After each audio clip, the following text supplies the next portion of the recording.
ਵਾਹਿਗੁਰੂ ਵਾਹਿਗੁਰੂ ਵਾਹਿਗੁਰੂ ਵਾਹਿਗੁਰੂ ਵਾਹਿਗੁਰੂ ਵਾਹਿਗੁਰੂ ਵਾਹਿਗੁਰੂ ਵਾਹਿਗੁਰੂ ਵਾਹਿਗੁਰੂ ਵਾਹਿਗੁਰੂ ਵਾਹਿਗੁਰੂ ਵਾਹਿਗੁਰੂ ਧੰਨ ਵਾਹਿਗੁਰੂ ਸਾਹਿਬ ਜੀ। ਇੱਕ ਓੰਕਾਰ ਸਤਿਨਾਮ ਕਰਤਾ ਪੁਰਖ ਨਿਰਭਉ ਨਿਰਵੈਰ ਅਕਾਲ ਮੂਰਤ ਅਜੂਨੀ ਸੈਭੰ ਗੁਰ ਪ੍ਰਸਾਦ। ਇਕ ਮਨ ਪੁਰਖ ਧਿਆਇ ਬਰ ਦਾਤਾ ਸੰਤ ਸਹਾਰ ਸਦਾ ਬਿਖਿਆਤਾ। ਤਾਸ ਚਰਨ ਲੈ ਹਿਰਦੈ ਬਸਾਵਾਂ ਓ ਪਰਮ ਗੁਰੂ ਨਾਨਕ ਗੁਣ ਗਾਵਾਂ। ਜਨ ਨਾਨਕ ਭਗਤ ਦਰ ਤੁਲ ਬ੍ਰਹਮ ਸੰਸਰ। ਏਕ ਜੀ ਕਿਆ ਬਖਾਨੈ ਹਾਂ ਕੇ ਬਲ ਬਲ ਬਲ ਬਲ ਸਦ ਬਲਿਹਾਰ। ਗਿਆਨ ਧਿਆਨ ਕਿਛ ਕਰਮ ਨ ਜਾਣਾ ਸਾਰ ਨ ਜਾਣਾ ਤੇਰੀ। ਸਭ ਤੇ ਵੱਡਾ ਸਤਿਗੁਰੂ ਨਾਨਕ ਜਿਨ ਕਲ ਰਾਖੀ ਮੇਰੀ। ਵਾਹਿਗੁਰੂ ਸਾਹਿਬ ਜੀ। ਸੋਰਠ ਮਹਿਲਾ ਪੰਜਵਾਂ। ਗੁਰ ਪੂਰੈ ਆਪਣੀ ਕਲ ਧਾਰੀ ਸਭ ਘਟ ਉਪਜੀ ਦਇਆ। ਆਪੇ ਮੇਲ ਵਡਾਈ ਕੀਨੀ ਕੁਸ਼ਲ ਖੇਮ ਸਭ ਭਇਆ। ਸਤਿਗੁਰ ਪੂਰਾ ਮੇਰੇ ਨਾਲ ਪਾਰ ਬ੍ਰਹਮ ਜਪ ਸਦਾ ਨਿਹਾਲ। ਸਤਿਗੁਰ ਪੂਰਾ ਮੇਰੇ ਨਾਲ ਪਾਰ ਬ੍ਰਹਮ ਜਪ ਸਦਾ ਨਿਹਾਲ। ਰਹਾਉ ਅੰਤਰ ਬਾਹਰ ਥਾਨ ਤਨੰਤਰ ਜਤ ਕਤ ਪੇਖੋਂ ਸੋਈ। ਨਾਨਕ ਗੁਰ ਪਾਇਓ ਵਡ ਭਾਗੀ ਤਿਸ ਜੇ ਵੱਡ ਅਵਰ ਨ ਕੋਈ। ਅੰਤਰ ਬਾਹਰ ਥਾਨ ਥਨੰਤਰ ਜਤ ਕਤ ਪੇਖੋਂ ਸੋਈ। ਨਾਨਕ ਗੁਰ ਪਾਇਓ ਵਡ ਭਾਗੀ ਤਿਸ ਜੇ ਵੱਡ ਅਵਰ ਨ ਕੋਈ। ਵਾਹਿਗੁਰੂ ਜੀ ਕਾ ਖਾਲਸਾ ਵਾਹਿਗੁਰੂ ਜੀ ਕੀ ਫਤਿਹ। ਧੰਨ ਧੰਨ ਜੁਗੋ ਜੁਗ ਟਲ ਚਵਰ ਛਤਰ ਤਖਤ ਦੇ ਮਾਲਕ ਆਦਿ ਸ੍ਰੀ ਗੁਰੂ ਗ੍ਰੰਥ ਸਾਹਿਬ ਪਾਤਸ਼ਾਹ, ਜਿਨ੍ਹਾਂ ਨੇ ਸਾਡੇ ਤੇ ਬੜੀ ਬਖਸ਼ਿਸ਼ ਮਿਹਰਮਤ ਕੀਤੀ ਹੈ। ਗੁਰੂ ਪਾਤਸ਼ਾਹ ਸੰਗਤ ਬਖਸ਼ ਰਹੇ ਆ। ਆਪਣਾ ਪਵਿੱਤਰ ਅੰਮ੍ਰਿਤ ਰੂਪੀ ਨਾਮ ਜਪਾਇਆ ਹੈ। ਗੁਰੂ ਪਾਤਸ਼ਾਹ ਜੀ ਦੇ ਜਿਨ੍ਹਾਂ ਬਚਨਾਂ ਦੀ, ਜਿਸ ਸ਼ਬਦ ਦੀ ਆਪਾਂ ਹੁਣ ਸਾਂਝ ਕੀਤੀ ਹੈ, ਪੜ੍ਹਿਆ ਆ ਗੁਰੂ ਪਾਤਸ਼ਾਹ ਜੀ ਦਾ ਸ਼ਬਦ ਉਚਾਰਨ ਕੀਤਾ ਹੈ। ਇਹ ਸ਼ਬਦ ਧੰਨ ਸ੍ਰੀ ਗੁਰੂ ਗ੍ਰੰਥ ਸਾਹਿਬ ਪਾਤਸ਼ਾਹ ਜੀ ਦੇ ਪਵਿੱਤਰ ਅੰਕ 618 ਦੇ ਉੱਤੇ ਸੁਭਾਇਮਾਨ ਹੈ। ਸ਼ਬਦ ਦਾ ਸਿਰਲੇਖ ਆ ਸੋਰਠ ਮਹਿਲਾ ਪੰਜਵਾਂ। ਸੋਰਠ ਰਾਗ ਹੈ। ਮਹਿਲਾ ਪੰਜਵਾਂ। ਪੰਜਵੇਂ ਪਾਤਸ਼ਾਹ ਧੰਨ ਸਾਹਿਬ ਸ੍ਰੀ ਗੁਰੂ ਅਰਜਨ ਦੇਵ ਪਾਤਸ਼ਾਹ ਜੀ ਦੇ ਪਵਿੱਤਰ ਮੁਖ ਤੋਂ ਉਚਾਰਨ ਕੀਤਾ ਹੋਇਆ ਇਹ ਸ਼ਬਦ ਹੈ। ਜਿਸ ਸ਼ਬਦ ਦੀ ਹੁਣ ਆਪਾਂ ਅੱਗੇ ਆਉਣ ਵਾਲੇ ਲਗਭਗ ਇੱਕ ਮੁਹੂਰਤ ਵਾਸਤੇ, 2 ਘੜੀਆਂ ਦੇ ਵਾਸਤੇ ਆਲਮੋਸਟ ਵਿਚਾਰ ਕਰਨੀ ਹੈ। ਸ਼ਬਦ ਦਾ ਸਿਰਲੇਖ ਜਿਹੜਾ ਉਸ 'ਚ ਸੋਰਠ ਜੋ ਸ਼ਬਦ ਹੈ ਉਹਦਾ ਭਾਵ ਹੈ ਰਾਗ ਹੈ। ਇਹ ਧੰਨ ਗੁਰੂ ਗ੍ਰੰਥ ਸਾਹਿਬ ਪਾਤਸ਼ਾਹ ਜੀ ਦਾ ਇਹ 6ਵਾਂ 7ਵਾਂ ਪੂਰਾ ਆ ਗਿਆ। ਤੇ ਮਹਿਲਾ ਦਾ ਭਾਵ ਆ ਸਰੀਰ। ਧੰਨ ਗੁਰੂ ਨਾਨਕ ਪਾਤਸ਼ਾਹ ਪ੍ਰਕਾਸ਼ ਵਾਹਿਗੁਰੂ ਜੋਤ ਆ। ਜੋਤ ਰੂਪ ਹਰ ਆਪ ਗੁਰੂ ਨਾਨਕ ਕਹਾਇਓ। ਗੁਰੂ ਪਾਤਸ਼ਾਹ ਜੋਤ ਆ, ਪਰ ਗੁਰੂ ਪਾਤਸ਼ਾਹ ਸਾਡੀ ਭਲਾਈ ਵਾਸਤੇ, ਮਨੁੱਖਤਾ ਦੀ ਭਲਾਈ ਵਾਸਤੇ ਸਾਡੇ ਵਰਗਾ ਹੀ ਸਰੀਰ ਧਾਰਨ ਕਰਕੇ, ਸਰੀਰ ਨਾ ਹੋਣ ਦੇ ਬਾਵਜੂਦ ਵੀ ਇਸ ਸਰੀਰ ਦੇ ਵਿੱਚੋਂ ਗੁਰੂ ਪਾਤਸ਼ਾਹ ਵਿਚਰੇ 239 ਸਾਲ। ਤੇ ਜਿਹੜਾ ਉਹ ਪੰਜ ਭੂਤਕ ਸਰੀਰ ਧਾਰਨ ਕੀਤਾ, ਉਸ ਸਰੀਰ ਨੂੰ ਮਹਿਲਾ ਕਿਹਾ ਜਾਂਦਾ ਆ, ਭਾਵ ਕੇ ਸਰੀਰ। ਸੋ ਇਹ ਗੁਰੂ ਨਾਨਕ ਦਾ ਪੰਜਵਾਂ ਸਰੀਰ। ਪੰਜਵੀਂ ਥਾਂ ਤੇ ਗੁਰੂ ਪਾਤਸ਼ਾਹ, ਗੁਰੂ ਨਾਨਕ ਪਾਤਸ਼ਾਹ ਆਪ ਹੀ ਇਸ ਸਰੀਰ ਦੇ ਵਿੱਚੋਂ ਵਿਚਰ ਕੇ ਸੇਵਾ ਭਗਤੀ ਦੀ ਗੱਲ ਸਮਝਾ ਕੇ ਗਏ। ਤੇ ਧੰਨ ਸ੍ਰੀ ਗੁਰੂ ਗ੍ਰੰਥ ਸਾਹਿਬ ਪਾਤਸ਼ਾਹ ਜੀ ਦਾ ਪ੍ਰਕਾਸ਼ ਸਦੀਵ ਕਾਲ ਦੇ ਵਾਸਤੇ, ਜਦ ਤੱਕ ਧਰਤੀ ਰਹਿਣੀ ਹੈ, ਇਹ ਪ੍ਰਕਾਸ਼ ਹਮੇਸ਼ਾ ਰਹਿਣਾ ਆ। ਈਵਨ ਧਰਤੀ, ਬ੍ਰਹਿਮੰਡ, ਸਾਰਾ ਕੁਝ ਖਤਮ ਵੀ ਹੋ ਜਾਂਦਾ ਤੇ ਸੱਚਖੰਡ ਗੁਰੂ ਪਾਤਸ਼ਾਹ ਜੀ ਦਾ ਹਮੇਸ਼ਾ ਤੋਂ ਹੀ ਪ੍ਰਕਾਸ਼ ਹੈ ਤੇ ਹਮੇਸ਼ਾ ਹੀ ਰਹਿਣਾ ਹੈ। ਇਸ ਧਰਤੀ ਤੇ ਪ੍ਰਕਾਸ਼ ਕੀਤਾ ਧੰਨ ਸ੍ਰੀ ਗੁਰੂ ਅਰਜਨ ਦੇਵ ਪਾਤਸ਼ਾਹ ਜੀ ਨੇ। ਪੰਜਵਾਂ ਦਾ ਭਾਵਾ ਪੰਜਵੇਂ ਪਾਤਸ਼ਾਹ, ਧੰਨ ਗੁਰੂ। ਪੰਜਵੀਂ ਪਾਤਸ਼ਾਹੀ ਨਹੀਂ ਕਹਿਣਾ ਕਦੀ ਵੀ ਆਪਾਂ, ਪੰਜਵੀਂ ਪਾਤਸ਼ਾਹੀ ਕਹਿੰਦੇ ਹਾਂ। ਪਾਤਸ਼ਾਹੀ ਦਾ ਮਤਲਬ ਹੋ ਰਿਹਾ, ਪਾਤਸ਼ਾਹ ਦਾ ਮਤਲਬ ਹੋ ਰਿਹਾ। ਪਾਤਸ਼ਾਹ ਦਾ ਭਾਵ ਆ ਪਾਤਸ਼ਾਹ, ਜਿਹੜਾ ਉਸ ਪਾਤਸ਼ਾਹੀ ਤੇ ਬੈਠਾ ਆ, ਜਿਹੜੀ ਗੁਰੂ ਨਾਨਕ ਵਾਲੀ ਪਾਤਸ਼ਾਹੀ ਆ। ਸੋ ਪਾਤਸ਼ਾਹੀ ਨਹੀਂ ਬਦਲੀ, ਪਾਤਸ਼ਾਹ ਬਦਲਿਆ। ਤੇ ਹੁਣ ਅੱਜ ਦੀ ਦੁਨੀਆ ਦੇ ਵਿੱਚ, ਅੱਜ ਜੇ ਹਮੇਸ਼ਾ ਵਾਸਤੇ ਜਿਹੜਾ ਪਾਤਸ਼ਾਹ ਬੈਠਾ ਆ ਬਖਸ਼ਿਸ਼ਾਂ ਕਰਨ ਦੇ ਵਾਸਤੇ, ਉਹ ਧੰਨ ਸ੍ਰੀ ਗੁਰੂ ਗ੍ਰੰਥ ਸਾਹਿਬ ਪਾਤਸ਼ਾਹ। ਸੋ ਆਪਾਂ ਕਈ ਵਾਰੀ ਪਾਤਸ਼ਾਹੀ ਸ਼ਬਦ ਵਰਤਦੇ ਹਾਂ, ਉਹ ਗਲਤ, ਇਨਵੈਲਿਡ ਸ਼ਬਦ ਆ। ਪਾਤਸ਼ਾਹ ਵਰਤਣਾ ਚਾਹੀਦਾ, ਕਿਉਂਕਿ ਜੋਤ ਉਹੀ ਹੈ, ਜੋਤ ਨਹੀਂ ਬਦਲੀ।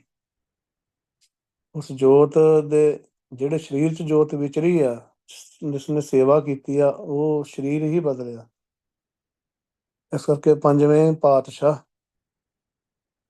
ਪੰਜਵਾਂ ਸ਼ਬਦ ਜਿਹੜਾ, ਇਸ ਦਾ ਉਚਾਰਨ ਵੀ ਆਪਾਂ ਬਹੁਤ ਅਗਿਆਨਤਾ ਬਸ ਗਲਤ ਤਰੀਕੇ ਨਾਲ ਕਰਦੇ ਹਾਂ। ਜਿਹੜਾ ਸਿਖਾਇਆ ਜਾਂਦਾ ਬਾਹਰ ਸੰਥਿਆ ਦੇ ਵਿੱਚ, ਉੱਥੇ ਪੰਜ ਵਾਕ ਕਿਹਾ ਜਾਂਦਾ ਕਿ ਉਹਨੂੰ ਪੰਜ ਵਾਕ ਕਹੋ। ਇੱਦਾਂ ਵੀ ਨਹੀਂ ਆਪਾਂ ਕਹਿਣਾ, ਕਿਉਂਕਿ ਫਿਰ ਬਾਣੀ ਸਮਝ ਨਹੀਂ ਆਉਣੀ ਜੇ ਆਪਾਂ ਬੰਦੇ ਦੇ ਮਗਰ ਲੱਗਾਂਗੇ। ਗੁਰੂ ਸਾਹਿਬ ਸਾਡੇ ਗੁਰੂ ਆ। ਤੇ ਇਹਦੇ 'ਚ ਪੰਜਵਾਂ ਕਹਿਣਾ, ਨਈਆਂ ਉੱਦਾਂ ਬੜਾ ਜ਼ੋਰ ਲਾਉਂਦੇ ਰਹੀਦਾ ਕਿ ਨਈਆਂ ਬੋਲੋ, ਉਹਦਾ ਨਈਆਂ ਬੋਲਣਾ ਨਹੀਂ ਆਉਂਦਾ।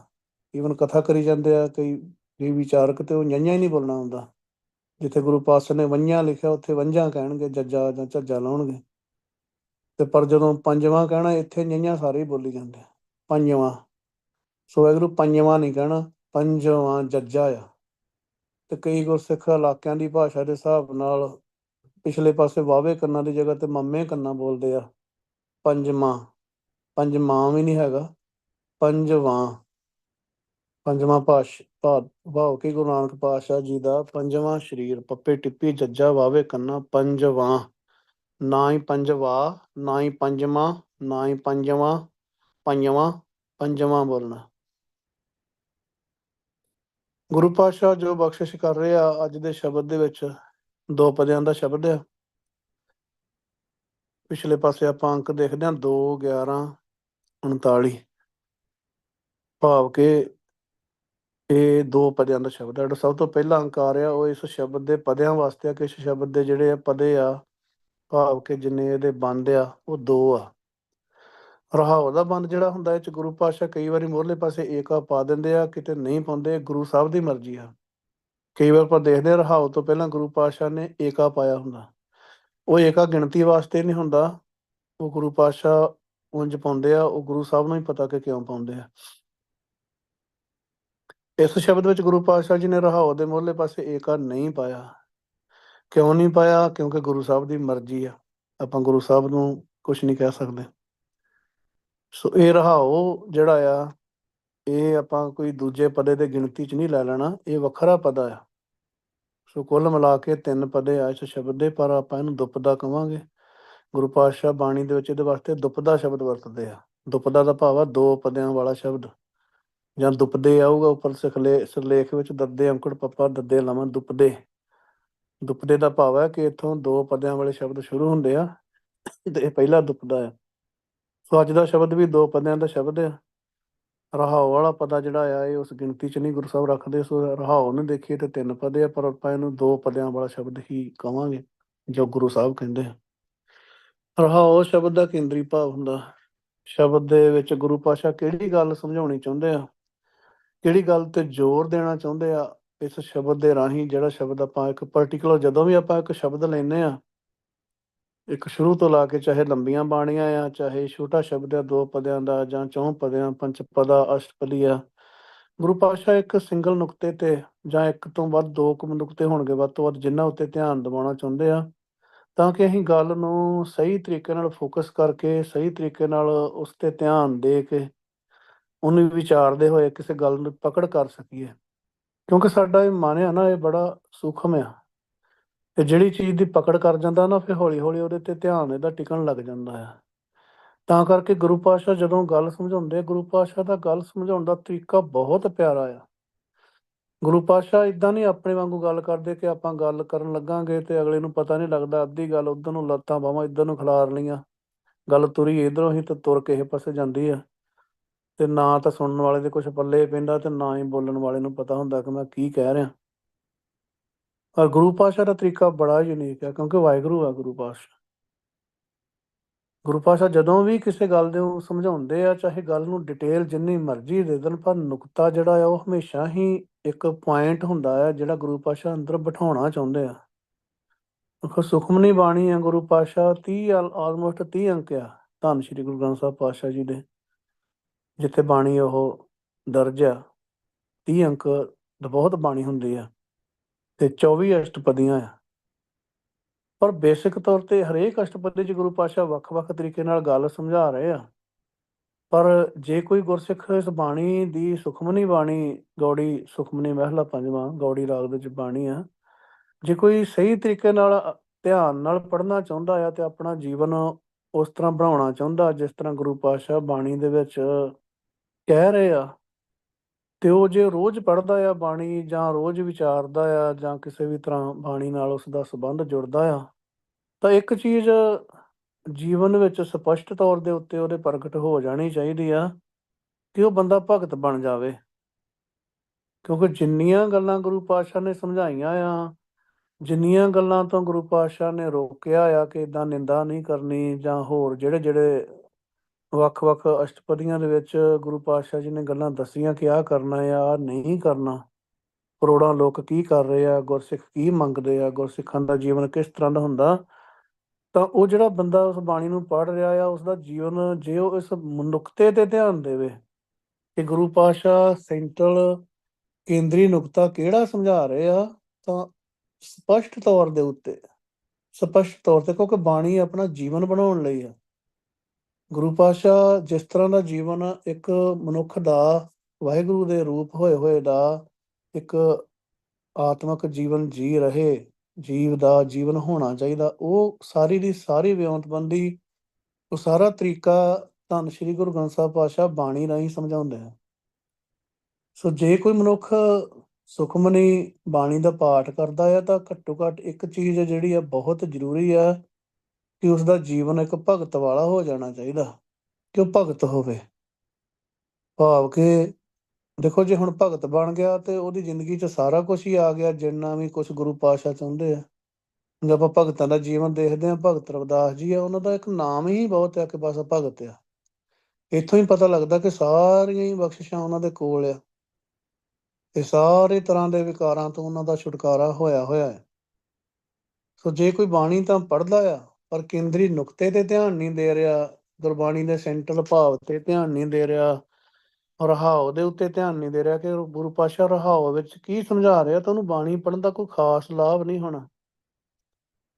ਤੇ ਫਿਰ ਬਾਣੀ ਇੱਕ ਸਿਰਫ ਕਰਮਕਾਂਡ ਬਣ ਕੇ ਰਹਿ ਜਾਂਦੀ ਆ। ਆਪਾਂ ਲੋਕਾਂ ਕੋਲ ਸੁਣਦੇ ਆ, ਮੈਂ ਪਾਠ ਕਰਦਾ ਸੀ, ਮੈਂ ਉੱਥੇ ਪਾਠ ਕਰੀ ਜਾਂਦਾ ਸੀਗਾ, ਉੱਥੇ ਐ ਹੋ ਗਿਆ। ਕੀ ਪਾਠ ਕਰੀ ਜਾਂਦੇ ਸੀ ਭਾਈ ਸਾਹਿਬ? ਨੇ ਪਾਠ ਤਾਂ ਪਤਾ ਨਹੀਂ, ਮੈਂ ਰਹੁ ਰਾਸ ਕਰਦਾ ਸੀ, ਰਹੁ ਪੀਤੀ ਸੀ, ਫਿਰ ਉਦੋਂ ਮੈਂ ਰਾਸ ਕਰਨ ਲੱਗ ਗਿਆ। ਇਹ ਕੋਈ ਬਾਣੀ ਪੜ੍ਹਨ ਦਾ ਤਰੀਕਾ ਨਹੀਂ ਆ।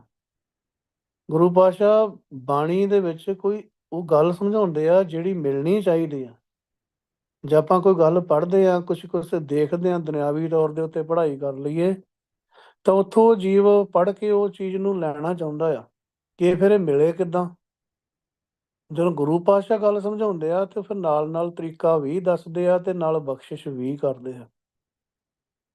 ਤੇ ਗੁਰੂ ਪਾਤਸ਼ਾਹ ਕਹਿੰਦੇ ਸੁਖ ਮਨੀ ਸੁਖ ਅੰਮ੍ਰਿਤ ਪ੍ਰਭ ਨਾਮ।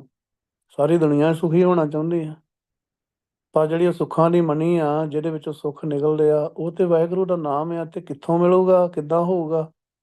ਉਹ ਗੁਰੂ ਸਾਹਿਬ ਕੋਲ ਮਿਲਣਾ ਹੈ, ਤੇ ਨਾਮ ਜਪਣਾ ਪੈਣਾ ਆ। ਤੇ ਜਿਹੜਾ ਇਹ ਜਪਦਾ ਆ, ਉਹ ਭਗਤ ਬਣ ਜਾਂਦਾ ਆ। ਭਗਤ ਜਨਾ ਕੈ ਮਨ ਬਿਸ਼ਰਾਮ। ਹੁਣ ਜਿਹੜਾ ਉਹ ਬਾਣੀ ਪੜ੍ਹ ਰਿਹਾ ਆ, ਉਹ ਭਗਤੀ ਕਰੂਗਾ। ਉਹ ਰੋਜ਼ ਬਾਣੀ ਨਹੀਂ ਪੜੂਗਾ, ਇੱਕ ਅਸ਼ਟਪਦੀ ਪੜ੍ਹ ਕੇ ਉਹਦੀ ਵਿਚਾਰ ਕਰੂਗਾ, ਤੇ ਨਾਲ ਉਹ ਜੋ ਗੁਰੂ ਸਾਹਿਬ ਨਾਮ ਜਪਣ ਨੂੰ ਕਹਿ ਰਹੇ ਆ, ਪਹਿਲੀ ਹੋਈ ਤੋਕਾ ਸਿਮਰਨ ਸਿਮਰ ਸਿਮਰ ਸੁਖ ਪਾਵੋ, ਨਾਮ ਜਪੂਗਾ ਤਾਂ ਹੀ ਤਾਂ ਸੁੱਖ ਹਾਸਲ ਹੋਊਗਾ। ਜੋ ਕਹੀ ਤਾਂ ਜਾਂਦਾ ਆ, ਪੜ੍ਹੀ ਤਾਂ ਜਾਂਦਾ ਆ। ਉਹ ਆਪਾਂ ਬਾਣੀ ਕਿਹੜੇ ਤਰੀਕੇ ਨਾਲ ਇਹ ਪੜ੍ਹਦੇ ਆ, ਮਤਲਬ ਕਿ ਜੋ ਪੜ੍ਹਿਆ ਆ ਉਹਦੇ ਤੇ ਧਿਆਨ ਨਹੀਂ ਦੇਣਾ, ਇੱਦਾਂ ਨਹੀਂ ਹੈਗਾ। ਉਹਦੇ ਤੇ ਧਿਆਨ ਦੇਣਾ। ਗੁਰੂ ਪਾਤਸ਼ਾਹ ਉੱਤੇ ਕੁਛ ਕਹਿ ਰਹੇ ਆ। ਕੇਂਦਰੀ ਭਾਵ ਦਾ ਮਤਲਬ ਇਹ ਹੁੰਦਾ, ਸਾਰੀ ਬਾਣੀ ਹੀ ਜਦੋਂ ਆਪਾਂ ਬਾਕੀ ਵੀ ਪਦੇ ਪੜ੍ਹਦੇ ਹਾਂ ਜਾਂ ਕੋਈ ਸ਼ਬਦ ਪੜ੍ਹਦੇ ਹਾਂ, ਤਾਂ ਗੁਰੂ ਪਾਤਸ਼ਾਹ ਉੱਥੇ ਕੋਈ ਗੱਲ ਸਮਝਾ ਰਹੇ ਆ। ਉੱਥੇ ਕੋਈ ਇਹ ਨਹੀਂ ਹੈਗਾ ਉਹ ਕਰਮਕਾਂਡ ਆਪਾਂ ਬਣਾ ਲਿਆ ਆ। ਆਮ ਤੌਰ ਤੇ ਪਾਠ ਜਾਂ ਜੋ ਪੜ੍ਹਿਆ ਜਾਂਦਾ, ਉਹ ਕਰਮਕਾਂਡ ਪੜ੍ਹਿਆ ਜਾਂਦਾ। ਜਿਵੇਂ ਕੋਈ ਇੱਕ ਕਹਾਣੀ ਬਣੀ ਆ ਕਿ ਤੋਤੇ ਸੀਗੇ, ਉਹਨਾਂ ਨੂੰ ਤੋਤਿਆਂ ਨੂੰ ਉਹਨਾਂ ਨੇ ਕਿਸੇ ਸਿਆਣੇ ਬੰਦੇ ਨੂੰ ਪੁੱਛਿਆ ਕਿ ਵੀ ਅਸੀਂ, ਜੇ ਸਾਨੂੰ ਕੋਈ ਫੜਨਾ ਚਾਹੁੰਦਾ ਹੈ ਸ਼ਿਕਾਰੀ, ਤੇ ਅਸੀਂ ਉਹ ਤੋਂ ਕਿੱਦਾਂ ਬਚੀਏ, ਕਿੱਦਾਂ ਸਾਨੂੰ ਪਤਾ ਲੱਗੂਗਾ ਵੀ ਇਹ ਸਾਨੂੰ ਫੜਨਾ ਚਾਹੁੰਦਾ ਆ, ਤੇ ਅਸੀਂ ਉਹਦੇ ਜਾਲ ਵਿੱਚ ਫਸਣ ਤੋਂ ਬਚ ਜਾਈਏ। ਉਹ ਕਹਿੰਦਾ ਤੁਸੀਂ ਇੱਦਾਂ ਕਰਨਾ ਆ। ਇੱਕ ਗੱਲ ਉਹਨਾਂ ਨੂੰ ਸਮਝਾਤੀ ਕਿ ਤੁਸੀਂ ਮੇਰੇ ਮੇਰੇ ਪਿੱਛੇ ਪਿੱਛੇ ਬੋਲੋ, ਜੋ ਮੈਂ ਕਹਿ ਰਿਹਾ, ਤੇ ਇਹਨੂੰ ਸਮਝੋ ਤੇ ਇਹਦੇ ਹਿਸਾਬ ਨਾਲ ਚੱਲਣਾ। ਉਹ ਕਹਿੰਦੇ ਹਾਂਜੀ ਬੋਲੋ। ਜਦੋਂ ਤੋਤੇ ਬੋਲ ਲੈਂਦੇ ਬੰਦਿਆਂ ਦੀ ਭਾਸ਼ਾ, ਉਹ ਕਹਿੰਦੇ ਬੋਲੋ, ਸ਼ਿਕਾਰੀ ਆਊਗਾ, ਚੋਗਾ ਖਿਲਾਰੂਗਾ, ਜਾਲ ਸੁੱਟੂਗਾ, ਅਸੀਂ ਚੋਗਾ ਨਹੀਂ ਚੁਗਣਾ ਤੇ ਜਾਲ ਵਿੱਚ ਨਹੀਂ ਫਸਣਾ। ਉਹ ਪਿੱਛੇ ਪਿੱਛੇ ਬੋਲਣ ਲੱਗ ਪਏ, ਸ਼ਿਕਾਰੀ ਆਊਗਾ, ਚੋਗਾ ਖਿਲਾਰੂਗਾ, ਤੇ ਅਸੀਂ ਉਹ ਚੋਗਾ ਨਹੀਂ ਚੁਗਣਾ ਤੇ ਜਾਲ ਵਿੱਚ ਨਹੀਂ ਫਸਣਾ। ਏਦਾਂ ਰੱਟ ਲਿਆ, ਤੋਤਿਆਂ ਨੇ ਰੱਟ ਲਿਆ। ਉਹ ਦਿਨ ਰਾਤ ਉਹਦਾ ਪਾਠ ਕਰਨ ਲੱਗ ਗਏ ਇਸ ਗੱਲ ਨਾਲ। ਉਹ ਕਹਿੰਦੇ ਇਹ ਪੜ੍ਹੀ ਚੱਲਿਆ ਕਰੋ ਤੇ ਇਹਨੂੰ ਸਮਝੋ, ਇਹਦੇ ਹਿਸਾਬ ਨਾਲ ਤੁਸੀਂ ਬਚ ਸਕਦੇ ਹੋ। ਉਹਨਾਂ ਨੇ ਉਹ ਰੋਜ਼ ਪੜ੍ਹੀ ਜਾਣਾ, ਸਵੇਰੇ ਸ਼ਾਮੀ, ਸ਼ਿਕਾਰੀ ਆਊਗਾ, ਚੋਗਾ ਖਿਲਾਰੂਗਾ, ਉਹਨੇ ਉਹ ਚੋਗਾ ਅਸੀਂ ਨਹੀਂ ਚੁਗਣਾ ਤੇ ਜਾਲ ਵਿੱਚ ਨਹੀਂ ਫਸਣਾ। ਇੱਕ ਦਿਨ ਸ਼ਿਕਾਰੀ ਆ ਗਿਆ, ਉਹਨੇ ਚੋਗਾ ਖਿਲਾਰਿਆ, ਉਹ ਨਾਲੇ ਜਾ ਕੇ ਚੋਗਾ ਚੁਗਣ ਲੱਗ ਗਏ, ਨਾਲੇ ਕਹਿੰਦੇ ਸ਼ਿਕਾਰੀ ਆਊਗਾ, ਚੋਗਾ ਖਿਲਾਰੂਗਾ, ਅਸੀਂ ਚੋਗਾ ਨਹੀਂ ਚੁਗਣਾ, ਜਾਲ 'ਚ ਨਹੀਂ ਫਸਣਾ। ਤੋ ਸਾਰਿਆਂ ਨੂੰ ਫੜ ਕੇ ਲੈ ਗਿਆ। ਇਸ ਤਰੀਕੇ ਨਾਲ ਪਾਠ ਨਹੀਂ ਵਾਹਿਗੁਰੂ ਆਪਾਂ ਕਰਨਾ। ਕਿ ਪੜ੍ਹੀ ਤੇ ਉਹ ਜਾਂਦੇ ਆ ਤੇ ਕਰਨਾ ਉਹ ਕੁਛ ਹੈ ਜਿਹੜਾ ਉਹ 'ਚ ਕਿਹਾ ਗਿਆ, ਉਹ ਨਹੀਂ ਕਰਨਾ ਤੇ ਉਹ ਕਰੀ ਜਾਣਾ। ਫਾਇਦਾ ਕੀ ਹੋਇਆ? ਹੁਣ ਉਹ ਪਾਠ ਕਰ ਰਹੇ ਆ ਤੋਤੇ, ਉਸ ਚੀਜ਼ ਦਾ ਬਾਰ-ਬਾਰ ਰਟਨ ਕਰ ਰਹੇ ਆ ਉਹਨਾਂ ਤੁਕਾਂ ਦਾ, ਤੇ ਫਾਇਦਾ ਕੀ ਹੋਇਆ? ਜੋ ਕੁਛ ਉਹ ਕਹਿ ਕੇ ਗਿਆ ਸੀ ਬੰਦਾ, ਉਹ ਤੇ ਉਹਦੇ ਤੇ ਅਮਲ ਤਾਂ ਕੀਤਾ ਹੀ ਨਹੀਂ।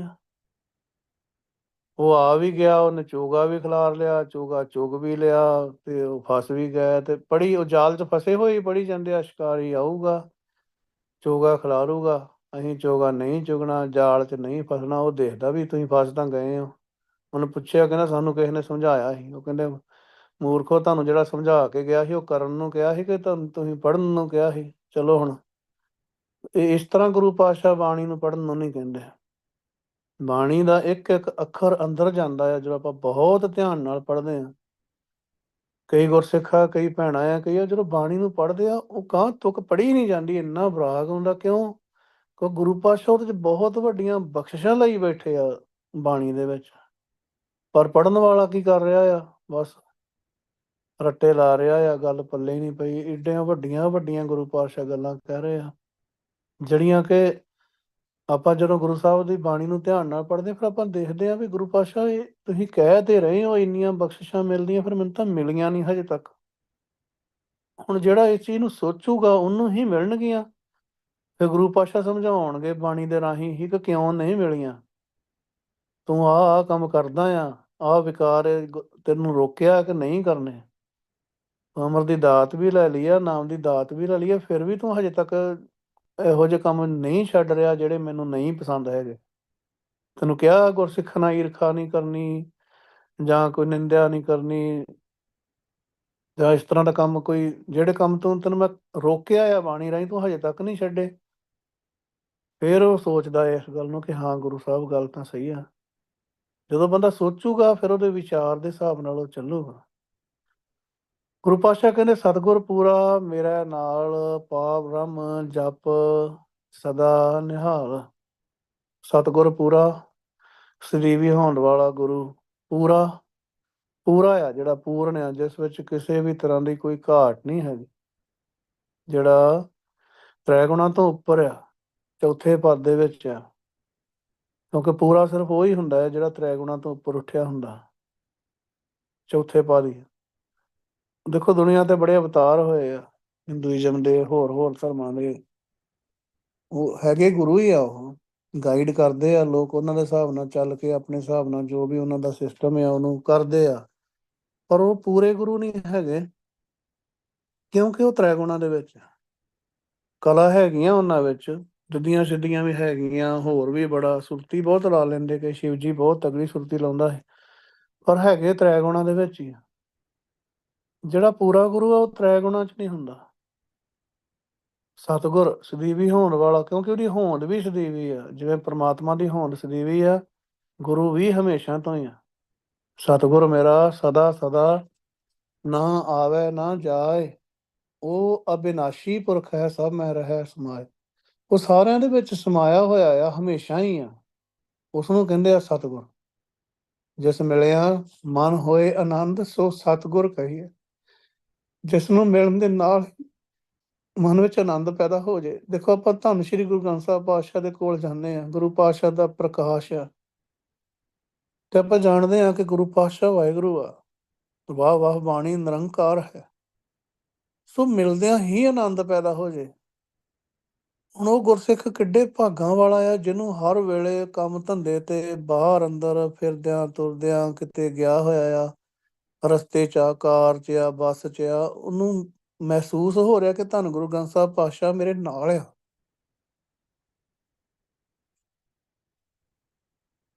ਸਤਿਗੁਰ ਪੂਰਾ ਮੇਰਾ ਨਾਲ, ਪਰ ਨਾਲ ਐ ਨਹੀਂ ਹੁੰਦਾ। ਵਾਹਿਗੁਰੂ ਪਹਿਲੀ ਤੁਕ 'ਚ ਗੁਰੂ ਪਾਤਸ਼ਾਹ ਨੇ ਕਿਹਾ ਸਤਿਗੁਰ ਪੂਰਾ ਮੇਰਾ ਨਾਲ। ਨਾਲ ਕਿਵੇਂ ਹੋਇਆ? ਪਾਰ ਬ੍ਰਹਮ ਜਪ ਸਦਾ ਨਿਹਾਲ। ਪਾਰ ਬ੍ਰਹਮ, ਉਹ ਬ੍ਰਹਮ ਪ੍ਰਕਾਸ਼ ਵਾਹਿਗੁਰੂ ਜਿਹੜਾ ਪਾਰ ਬ੍ਰਹਮ ਆ, ਭਾਵ ਕਿ ਪਰੇ ਤੋਂ ਪਰੇ ਆ, ਅਗੰਮ ਆ, ਅਗੋਚਰ ਆ, ਗਿਆਨ ਇੰਦਰੀਆਂ ਦੀ ਪਹੁੰਚ ਵਿੱਚ ਨਹੀਂ ਹੈਗਾ, ਅਗੰਮ ਆ, ਜਿਹਦੇ ਤੱਕ ਪਹੁੰਚਿਆ ਨਹੀਂ ਜਾ ਸਕਦਾ ਆਪਣੇ ਸੋਚਣ ਦੇ ਨਾਲ, ਆਪਣੀਆਂ ਕੋਸ਼ਿਸ਼ਾਂ ਦੇ ਨਾਲ, ਆਪਣੀਆਂ ਜਿਹੜੀਆਂ ਆਪਾਂ ਕਹਿੰਦੇ ਹਾਂ ਓੜ ਪੋੜ ਕਰਨੇ, ਜਾਂ ਜੋ ਵੀ ਸਿਆਣਪਾਂ, ਉਹਨਾਂ ਨਾਲ ਜਿਸ ਤੱਕ ਪਹੁੰਚਿਆ ਨਹੀਂ ਜਾ ਸਕਦਾ ਉਸ ਨੂੰ ਪਾਰ ਬ੍ਰਹਮ ਕਹਿੰਦੇ ਆ। ਪਰ ਉਹ ਨਾਲ ਮਿਲਿਆ ਜਾ ਸਕਦਾ ਹੈ ਕਿਵੇਂ? ਜਪ।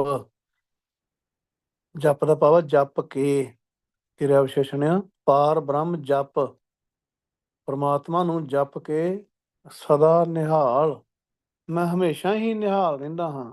ਮੇਰੀ ਜ਼ਿੰਦਗੀ ਦੇ ਵਿੱਚ ਗੁਰੂ ਪਾਤਸ਼ਾਹ ਨੇ ਇਸ ਤਰ੍ਹਾਂ ਦਾ ਸਿਸਟਮ ਬਣਾਇਆ ਆ ਕਿ ਮੈਂ ਪਾਰ ਬ੍ਰਹਮ ਨੂੰ, ਵਾਹਿਗੁਰੂ ਪ੍ਰਮਾਤਮਾ ਨੂੰ ਜਪ ਕੇ ਹਮੇਸ਼ਾ ਨਿਹਾਲ ਰਹਿਣਾ। ਕਿ ਗੁਰੂ ਸਾਹਿਬ ਨੇ ਮੈਨੂੰ ਇਹ ਰਸਤਾ ਦੱਸਿਆ ਆ, ਇਹ ਰਾਹ ਦੱਸਿਆ ਆ ਜਪਣ ਦਾ। ਇਹ ਜ਼ਰੂਰੀ ਆ। ਹਰ ਕਾ ਮਾਰਗ ਗੁਰ ਸੰਤ ਬਤਾਇਓ, ਹਰ ਗੁਰ ਚਾਲ ਦਿਖਾਈ ਹਰ ਚਾਲ। ਅੰਤਰ ਕਪਟ ਚੁਕਾਵੋ ਮੇਰੇ ਗੁਰ ਸਿੱਖੋ, ਨਿਕਪਟ ਕਮਾਵੋ ਹਰ ਕੀ ਕਾਲ। ਨਿਹਾਲ ਨਿਹਾਲ ਨਿਹਾਲ, ਐ ਨਿਹਾਲ ਨਹੀਂ ਹੋ ਜਾਂਦਾ ਬੰਦਾ। ਗੁਰੂ ਪਾਤਸ਼ਾਹ ਦੇ ਕੋਲੋਂ ਪੂਰੀ ਬਖਸ਼ਿਸ਼ ਮਿਲਦੀ ਆ, ਫਿਰ ਨਿਹਾਲ ਹੁੰਦਾ ਹੈ। ਹਮੇਸ਼ਾ ਵਾਸਤੇ ਪ੍ਰਸੰਨ ਚਿੱਤ ਰਹਿੰਦਾ ਆ, ਕਿਉਂਕਿ ਗੁਰੂ ਪਾਤਸ਼ਾਹ ਸਿਮਰਨ ਕਰਾਉਂਦੇ ਆ ਤੇ ਉਹਨੂੰ ਇਸ ਗੱਲ ਦੀ ਸੋਝੀ ਹੋ ਜਾਂਦੀ ਆ ਕਿ ਜੋ ਵੀ ਹੋ ਰਿਹਾ ਆ, ਚੰਗਾ ਮਾੜਾ ਕਿਸੇ ਵੀ ਤਰ੍ਹਾਂ ਦਾ ਸੰਸਾਰ ਦੇ ਵਿੱਚ ਜਾਂ ਮੇਰੀ ਜ਼ਿੰਦਗੀ 'ਚ ਜਾਂ ਆਸੇ ਪਾਸੇ, ਸਾਰਾ ਭਾਣੇ ਵਿੱਚ ਹੀ ਆ। ਤੇ ਉਹ ਪਾਰ ਬ੍ਰਹਮ ਜਪ ਸਦਾ ਨਿਹਾਲ। ਤੇ ਮੈਂ ਵਾਹਿਗੁਰੂ ਨੂੰ ਜਪ ਕੇ ਹਮੇਸ਼ਾ ਹੀ ਨਿਹਾਲ ਰਹਿੰਦਾ ਹਾਂ। ਉੱਤਮ ਪੁਰਖ 'ਚ ਗੱਲ ਗੁਰੂ ਸਾਹਿਬ ਕਰ ਰਹੇ ਆ, ਆਪਣੇ ਆਪ ਤੇ ਝੁਕਾ ਕੇ ਸਤਿਗੁਰ। ਤੇ ਇਸ ਤਰ੍ਹਾਂ ਜਪਣ ਦੇ ਨਾਲ ਨਿਹਾਲ ਰਹਿੰਦਾ। ਤੇ ਗੁਰੂ ਜਿਹੜਾ ਸਦੀਵੀ ਹੋਣ ਵਾਲਾ ਗੁਰੂ ਆ ਤੇ ਪੂਰਾ ਆ, ਜਿਸ ਵਿੱਚ ਕੋਈ ਕਮੀ ਨਹੀਂ ਹੈਗੀ, ਹਮੇਸ਼ਾ ਹੀ ਮੇਰੇ ਨਾਲ ਆ, ਹਰ ਵੇਲੇ ਹੀ। ਸੋ ਸਤਿਗੁਰ ਪੂਰਾ ਮੇਰੇ ਨਾਲ ਹੈ, ਜਿੱਥੇ ਕਿੱਥੇ ਮੈਨੂੰ ਲਏ ਛਡਾਈ। ਜਿੱਥੇ ਵੀ ਕੋਈ ਵਿਕਾਰ ਅਟੈਕ ਕਰਦੇ ਆ, ਕੋਈ ਇਦਾਂ ਦਾ ਮਨ ਦੇ ਵਿੱਚ ਫੁਰਨਾ ਆਉਂਦਾ ਆ, ਲਾਲਚ ਆ ਗਿਆ, ਜਾਂ ਮੈਂ ਕਿਤੇ ਇਹੋ ਜਿਹੀ ਜਗ੍ਹਾ ਤੇ ਆ, ਉੱਥੋਂ ਮੈਨੂੰ ਕੋਈ ਫ੍ਰੀ ਇਹੋ ਜਿਹਾ ਸਿਸਟਮ ਮਿਲ ਰਿਹਾ ਆ ਜਿਹੜਾ ਮੇਰਾ ਗੁਰੂ ਸਾਹਿਬ ਦੇ ਹਿਸਾਬ ਨਾਲ ਗਲਤ ਆ, ਪਰ ਕਿਸੇ ਨੂੰ ਪਤਾ ਹੀ ਨਹੀਂਗਾ। ਤੇ ਮੈਨੂੰ ਉਹ ਅਚਾਨਕ ਹੀ ਉੱਥੇ ਫਿਰ ਗੁਰੂ ਸਾਹਿਬ ਹੈਲਪ ਕਰਦੇ ਆ ਵੀ ਨਹੀਂ, ਭਾਵੇਂ ਕੁਛ ਵੀ ਆ, ਮੈਂ ਤੇਰੇ ਨਾਲ ਖੜਾ ਆ, ਤੂੰ ਉਹ ਕੰਮ ਨਹੀਂ ਕਰ ਸਕਦਾ ਜਿਹੜਾ ਮੈਨੂੰ ਪਸੰਦ ਨਹੀਂ ਹੈਗਾ। ਜਿੱਥੇ ਕਿੱਥੇ ਮੈਨੂੰ ਲਏ ਛਡਾਈ ਦਾ ਭਾਵ ਇਹ ਨਹੀਂ ਕਿ ਮੈਂ ਉੱਥੇ ਹਰ ਥਾਂ ਤੇ ਆ ਜਾ ਕੇ ਪੰਗੇ ਲਵਾਂ ਤੇ ਉੱਥੇ ਗੁਰੂ ਸਾਹਿਬ ਮੈਨੂੰ ਛਡਾ ਰਹੇ ਆ। ਗੁਰੂ ਸਾਹਿਬ ਪਹਿਲਾਂ ਹੀ ਰੋਕ ਲੈਂਦੇ ਆ, ਉਹਨੂੰ ਕਹਿੰਦੇ ਆ। ਜਿੱਥੇ ਵੀ ਵਿਕਾਰ ਅਟੈਕ ਕਰਦੇ ਆ, ਜਿੱਥੇ ਵੀ ਕੋਈ ਗੁਰਮਤ ਤੋਂ ਉਲਟ ਕੰਮ ਮੈਂ ਕਰਨ ਲੱਗਦਾ ਆ, ਤੇ ਮੈਨੂੰ ਮੇਰਾ ਗੁਰੂ ਮੇਰੇ ਨਾਲ ਆ। ਜਿੱਥੇ ਹਰ ਆਰਾਧਿਆ ਤਿੱਥੇ ਹਰ ਮਿੱਤ ਸਹਾਈ। ਮੈਂ ਜਿੱਥੇ ਵੀ ਉਹਦਾ ਸਿਮਰਨ ਕਰਦਾ ਆ, ਉਹ ਮਿੱਤਰ ਬਣ ਕੇ ਸਹਾਈ ਹੁੰਦਾ ਆ। ਸਤਿਗੁਰ ਪੂਰਾ ਮੇਰੇ ਨਾਲ ਹੈ, ਪੂਰਾ ਗੁਰੂ ਸਦੀਵੀ ਹੋਣ ਵਾਲਾ ਜਿਹੜਾ ਗੁਰੂ ਆ। ਪਰ ਨਾਲ ਵਾਹਿਗੁਰੂ ਨੂੰ ਜਪ ਕੇ ਆ, ਉੱਦਾਂ ਨਹੀਂ। ਪਾਰ ਬ੍ਰਹਮ ਜਪ ਸਦਾ ਨਿਹਾਲ। ਇਸ ਸ਼ਬਦ ਦੇ ਵਿੱਚ ਜਪ, ਜੋ ਰਹਾਉ ਵਿੱਚ ਸ਼ਬਦ ਆ ਰਿਹਾ ਜਪ, ਜਪ ਕੇ, ਇਹਦੇ ਤੇ ਬਹੁਤ ਧਿਆਨ ਦੇਣ ਦੀ ਜ਼ਰੂਰਤ ਆ। ਜਿੰਨੀਆਂ ਵੀ ਬਖਸ਼ਿਸ਼ਾਂ ਮਿਲਣੀਆਂ ਆ, ਇਸ ਜਪ ਦੇ ਵਿੱਚੋਂ ਹੀ ਮਿਲਣੀਆਂ ਆ। ਧੰਨ ਸ਼੍ਰੀ ਗੁਰੂ ਗ੍ਰੰਥ ਸਾਹਿਬ ਪਾਤਸ਼ਾਹ ਦੀ ਸਭ ਤੋਂ ਪਹਿਲੀ ਬਾਣੀ ਵੀ ਜਪ ਹੀ ਆ। ਇੱਕ ਓੰਕਾਰ ਸਤਿਨਾਮ ਕਰਤਾ ਪੁਰਖ ਨਿਰਭਉ ਨਿਰਵੈਰ ਅਕਾਲ ਮੂਰਤ ਅਜੂਨੀ ਸਹਿਬ ਹੂੰ ਗੁਰ ਪ੍ਰਸਾਦ। ਇੱਥੇ ਤੱਕ ਮੂਲ ਮੰਤਰ ਆ। ਫਿਰ ਗੁਰੂ ਪਾਤਸ਼ਾਹ ਬਾਣੀ ਸ਼ੁਰੂ ਕਰਦੇ ਆ ਤੇ ਬਾਣੀ ਦਾ ਨਾਮ ਵੀ ਜਪ ਰੱਖ ਦਿੱਤਾ। ਦੇਖੋ, ਧੰਨ ਸ਼੍ਰੀ ਗੁਰੂ ਗ੍ਰੰਥ ਸਾਹਿਬ ਪਾਤਸ਼ਾਹ ਜੀ ਦੀ ਸਭ ਤੋਂ ਪਹਿਲੀ ਬਾਣੀ ਹੀ ਜਪ ਆ। ਜਪ ਦੇ ਪੱਪੇ ਨੂੰ ਕੜਿਆ, ਜਪ ਦਾ ਭਾਵ ਆ ਸਿਮਰਨ। ਇਸ ਬਾਣੀ ਦਾ ਨਾਮ ਆ ਵਾਹਿਗੁਰੂ ਸਿਮਰਨ ਜਪ। ਇਹ ਨਹੀਂ ਕਿਹਾ ਕਿ ਤੂੰ ਜਪ। ਇਹ ਜਪ ਪੱਪੇ ਨੂੰ ਔਂਕੜ ਨਾਲ ਜਿਹੜਾ ਹੁੰਦਾ, ਉਹ ਹੁਕਮੀ ਭਵਿੱਖ ਦੀ ਕਿਰਿਆ ਬਹੁਤ ਘੱਟ ਹੁੰਦੀ ਹੈ। ਭੱਟ ਗੁਰਸਿੱਖਾਂ ਦੇ ਸਵਈਆਂ 'ਚ ਆਈ ਹੈ ਇੱਕ ਦੋ ਥਾਵਾਂ ਤੇ। ਜ਼ਿਆਦਾਤਰ ਜਪ ਜਦੋਂ ਪੱਪੇ ਨੂੰ ਔਂਕੜ ਨਾ ਹੁੰਦਾ, ਉਹ ਨਾਮ ਆ। ਜਪ ਦਾ ਭਾਵ ਆ ਸਿਮਰਨ।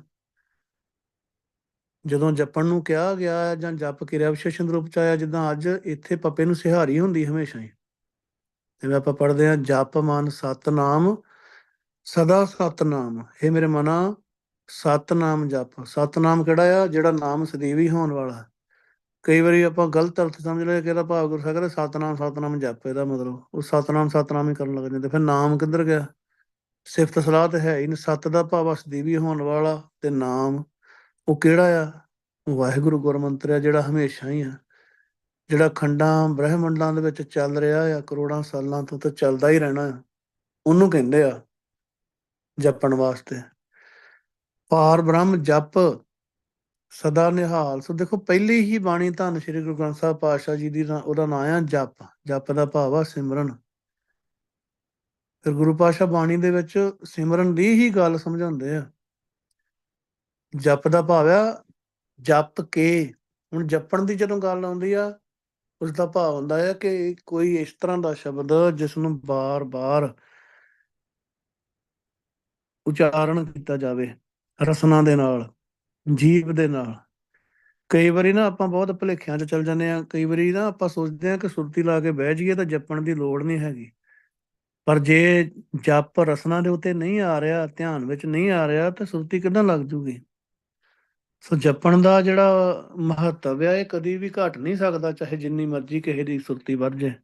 ਰਸਨਾ ਨਾਲ ਜਪਣ ਦਾ ਮਹੱਤਵ ਜਿਹੜਾ ਆ, ਕਦੀ ਖਤਮ ਨਹੀਂ ਹੋ ਸਕਦਾ। ਕਿਉਂਕਿ ਰਸਨਾ ਜਪੇ ਨਾ ਨਾਮ, ਤਿਲ ਤਿਲ ਕਰ ਕੱਟਿਆ। ਰਸਨਾ ਦੇ ਨਾਲ ਤਾਂ ਜਪਣਾ ਹੀ ਪੈਣਾ ਹੈ। ਈਵਨ ਜੇ ਸੁਰਤੀ ਵੀ ਲੱਗਦੀ ਹੈ, ਮੰਨ ਲਓ ਗੁਰੂ ਸਾਹਿਬ ਬਿਠਾਉਂਦੇ ਆ, ਨਾਲ ਹੀ ਸੁਰਤੀ ਲੱਗ ਜੇ, ਪਰ ਰਸਨਾ ਨਾਲ ਜਪਣ ਦਾ ਕੋਈ, ਗੁਰੂ ਸਾਹਿਬ ਨੇ ਇਹ ਤਾਂ ਨਹੀਂ ਕਿਹਾ ਕਿ ਜਪਣਾ ਹੀ ਨਹੀਂਗਾ। ਹਾਂ ਠੀਕ ਹੈ, ਅੱਜ ਗੁਰੂ ਸਾਹਿਬ ਛੇਤੀ ਸੁਰਤੀ ਲਵਾ ਦੇਣ, ਬੈਠ ਜਾਈਏ ਰਸਨਾ ਚੋਂ, ਮਤਲਬ ਥੋੜੇ ਟਾਈਮ ਕੱਢ ਕੇ ਉਸ ਤੋਂ ਬਾਅਦ ਗੁਰੂ ਸਾਹਿਬ ਬਿਠਾ ਕੇ ਸੁੰਨ ਸਮਾਧ ਕਰ ਦੇਣ, ਸੱਚਖੰਡ ਲੈ ਜਾਣ। ਪਰ ਜਪ ਜਿਹੜਾ ਸਿਮਰਨ ਆ, ਇਸ ਦਾ ਮਹੱਤਵ ਕਦੇ ਵੀ ਘਟ ਨਹੀਂ ਸਕਦਾ। ਤਾਂ ਹੀ ਆਪਾਂ ਦੇਖਦੇ ਹਾਂ ਗੁਰਸਿੱਖ ਹਰ ਵੇਲੇ ਜਪਦੇ ਆ, ਕਿਉਂਕਿ ਅੰਦਰ ਵੀ ਤਾਂ ਉਹੀ ਸ਼ਬਦ ਜਾਣਾ ਆ ਜਿਹੜਾ ਬਾਹਰ ਰਸਨਾ ਜਪ ਰਹੀ ਆ। ਜੇ ਰਸਨਾ ਦੇ ਨਾਲ ਹੀ ਕੋਈ ਪ੍ਰਾਣੀ ਵਾਹਿਗੁਰੂ ਨਹੀਂ ਕਹਿ ਰਿਹਾ, ਤੇ ਉਹ ਅੰਦਰ ਸੁਰਤੀ ਵਿੱਚ ਕਿੱਦਾਂ ਚਲੇ ਜਾਊਗਾ। ਇਸ ਕਰਕੇ ਜਪ ਦਾ ਬਹੁਤ ਮਹੱਤਵ ਆ। ਸਿਮਰਨ ਰਸਨਾ ਦੇ ਨਾਲ ਉਚਾਰਨ ਕਰਨਾ, ਜਿਹੜਾ ਇਸਦਾ ਬਹੁਤ, ਰਸਨਾ ਗੁਣ ਗੋਪਾਲ ਨਿਧ ਗਾਇਨ, ਇਹਦੇ ਨਾਲ ਹੀ ਸੂਖ ਸਹਿਜ ਪੈਦਾ ਹੋਣੇ ਆ। ਰਸਨਾ ਦੇ ਨਾਲ ਜਪਣਾ ਬਹੁਤ ਜ਼ਰੂਰੀ ਆ। ਜਿਹੜਾ ਵੀ ਪ੍ਰਾਣੀ ਆ ਗੁਰਸਿੱਖੀ ਦੀ ਦਾਤ ਲਈ ਆ ਤੇ ਵਾਹਿਗੁਰੂ ਨਾਲ ਮਿਲਾਪ ਚਾਹੁੰਦਾ, ਉਹਨੂੰ ਰਸਨਾ ਦੇ ਨਾਲ ਵਾਹਿਗੁਰੂ ਵਾਹਿਗੁਰੂ ਵਾਹਿਗੁਰੂ ਜਪਣਾ ਹੀ ਪੈਣਾ। ਇਸ ਤੋਂ ਬਗੈਰ ਗੱਲ ਬਣਦੀ ਨਹੀਂ। ਈਵਨ ਜਦੋਂ ਆਪਾਂ ਪੈਣਾ ਸ਼ਬਦ ਵਿੱਚ ਵਰਤ ਲੈਂਦੇ ਹਾਂ, ਥੋੜੇ ਦਿਨ ਪਹਿਲਾਂ ਗੁਰਸਿੱਖਾਂ ਨਾਲ ਵਿਚਾਰ ਵੀ ਹੁੰਦੀ ਸੀ, ਉੱਥੇ ਵੀ ਗੜਬੜ ਆ। ਜਦੋਂ ਆਪਾਂ ਕਹਿੰਦੇ ਨਾਮ ਜਪਣਾ ਹੀ ਪੈਣਾ ਆ ਤੇ ਆਹ ਕੰਮ ਕਰਨਾ ਹੀ ਪੈਣਾ ਆ, ਪਰ ਮਤਲਬ ਫਿਰ ਮਜਬੂਰੀ ਆ। ਅਸਲ 'ਚ ਗੁਰਸਿੱਖ ਨੂੰ ਨਾਮ ਜਪਣਾ ਨਹੀਂ ਪੈਂਦਾ, ਉਹ ਆਪਣਾ ਫਰਜ਼ ਸਮਝਦਾ ਆ, ਤੇ ਇਹਦੇ ਵਿੱਚ ਉਹ ਆਤਮਿਕ ਆਨੰਦ ਮਿਲਦਾ ਆ ਉਹਨੂੰ ਨਾਮ ਜਪਦਿਆਂ। ਸੋ ਜਿਹੜਾ ਕੰਮ ਆਪਾਂ ਨੂੰ ਕਰਨਾ ਹੀ ਪੈਂਦਾ, ਆਪਾਂ ਸ਼ਬਦ ਵਰਤ ਤਾਂ ਲੈਂਦੇ ਹਾਂ ਕਿ ਨਾਮ ਜਪਣਾ ਹੀ ਪੈਣਾ ਆ, ਚਰਨ ਧੂੜ ਲੈਣੀ ਓ ਪੈਣੀ ਆ, ਆਹ ਕੰਮ ਕਰਨਾ ਹੀ ਪੈਣਾ ਆ, ਉਹ ਪੈਣਾ ਵਿੱਚ ਵੀ ਗੜਬੜ ਹੋ ਜਾਂਦੀ ਆ। ਜਦੋਂ ਆਪਾਂ ਪੈਣਾ ਕਹਿੰਦੇ ਨਾ, ਪੈਣਾ ਮਤਲਬ ਕਿ ਕਰਨਾ ਹੀ ਪੈ ਰਿਹਾ ਆ, ਕਰਨਾ ਤਾਂ ਚਾਹੁੰਦਾ ਨਹੀਂ ਪਰ ਕਰਨਾ ਹੀ ਪੈਣਾ ਮੈਨੂੰ। ਸੋ ਰਸਨਾ ਨਾਲ ਨਾਮ ਜਪਣਾ ਬਹੁਤ ਜ਼ਰੂਰੀ ਆ ਜੀ। ਆ ਉਹ ਰਸਨਾ ਨਾਲ ਨਾਮ ਜਪਦਾ ਹੀ ਜਪਦਾ ਆ ਗੁਰਸਿੱਖ। ਪਾਰ ਬ੍ਰਹਮ ਜਪ, ਜਪ ਕੇ ਨਿਹਾਲ ਹੋਇਆ ਨਾ ਹਮੇਸ਼ਾ ਦੇ ਵਾਸਤੇ ਹੋਇਆ ਆ। ਪਾਰ ਬ੍ਰਹਮ ਵਾਹਿਗੁਰੂ ਜਪ ਕੇ, ਪਾਰ ਬ੍ਰਹਮ ਵਾਹਿਗੁਰੂ ਜਿਹੜਾ ਪਰੇ ਤੋਂ ਪਰੇ ਬ੍ਰਹਮ ਆ, ਉਸਨੂੰ ਜਪ ਕੇ ਨਿਹਾਲ ਹੋਇਆ ਆ। ਇਹ ਬਹੁਤ ਜ਼ਰੂਰੀ ਨੁਕਤਾ ਆ ਅੱਜ ਦੇ ਸ਼ਬਦ 'ਚ। ਗੁਰੂ ਪਾਤਸ਼ਾਹ ਨੇ, ਸ਼ਬਦ ਤਾਂ ਦੋ ਪਦਿਆਂ ਦਾ ਹੀ ਆ, ਪਰ ਜੇ ਕੋਈ ਪ੍ਰਾਣੀ ਗੁਰਸਿੱਖੀ ਦੇ ਹਿਸਾਬ ਨਾਲ ਚੱਲਦਾ ਆ, ਜੀਵਨ ਦੇ ਵਿੱਚ ਜੋ ਗੁਰਸਿੱਖੀ ਦਾ ਮਕਸਦ ਆ ਹਾਸਲ ਕਰਨਾ ਚਾਹੁੰਦਾ ਆ, ਆਤਮਿਕ ਆਨੰਦ, ਸਦੀਵੀ ਆਨੰਦ, ਗੁਰੂ ਪਾਤਸ਼ਾਹ ਦੇ ਦਰਸ਼ਨ ਕਰਨੇ ਚਾਹੁੰਦਾ ਆ। ਦਰ ਮਾਦੇ ਠਾਢੇ ਦਰਬਾਰ ਤੁਝ ਬਿਨ ਸੁਰਤ ਕਰੈ ਕੋ ਮੇਰੀ, ਦਰਸ਼ਨ ਦੀਜੈ ਖੋਲ ਕਿਵਾੜ। ਜੇ ਦਰਸ਼ਨ ਮੰਗਦਾ ਆ ਤਾਂ ਉਹਦੇ ਵਾਸਤੇ ਵੀ ਨਾਮ ਹੀ ਜਪਣਾ ਜ਼ਰੂਰੀ ਆ।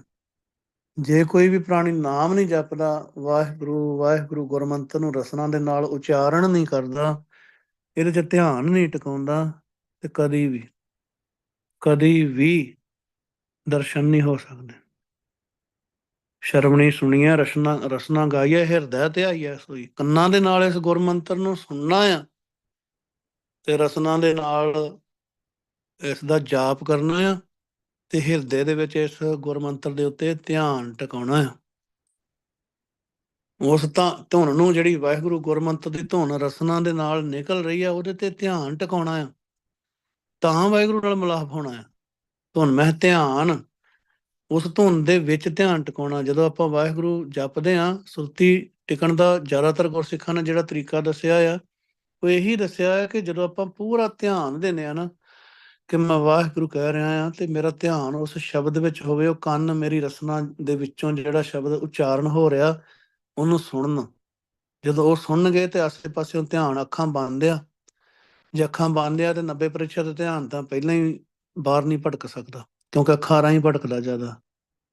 ਹੁਣ ਕੰਨਾਂ ਦੇ ਰਾਹੀਂ, ਜਦੋਂ ਜਿਹੜੇ ਕੰਨ ਆ ਉਹ ਸੁਰਤ ਜਿਹੜੀ ਬਣ ਗਏ, ਕੰਨੀ ਸੁਰਤ ਸਮਾਈ, ਕੰਨ ਸੁਰਤ ਬਣ ਗਏ, ਸਰੋਤੇ ਬਣ ਗਏ, ਤਾਂ ਧਿਆਨ ਟਿਕ ਜਾਊਗਾ।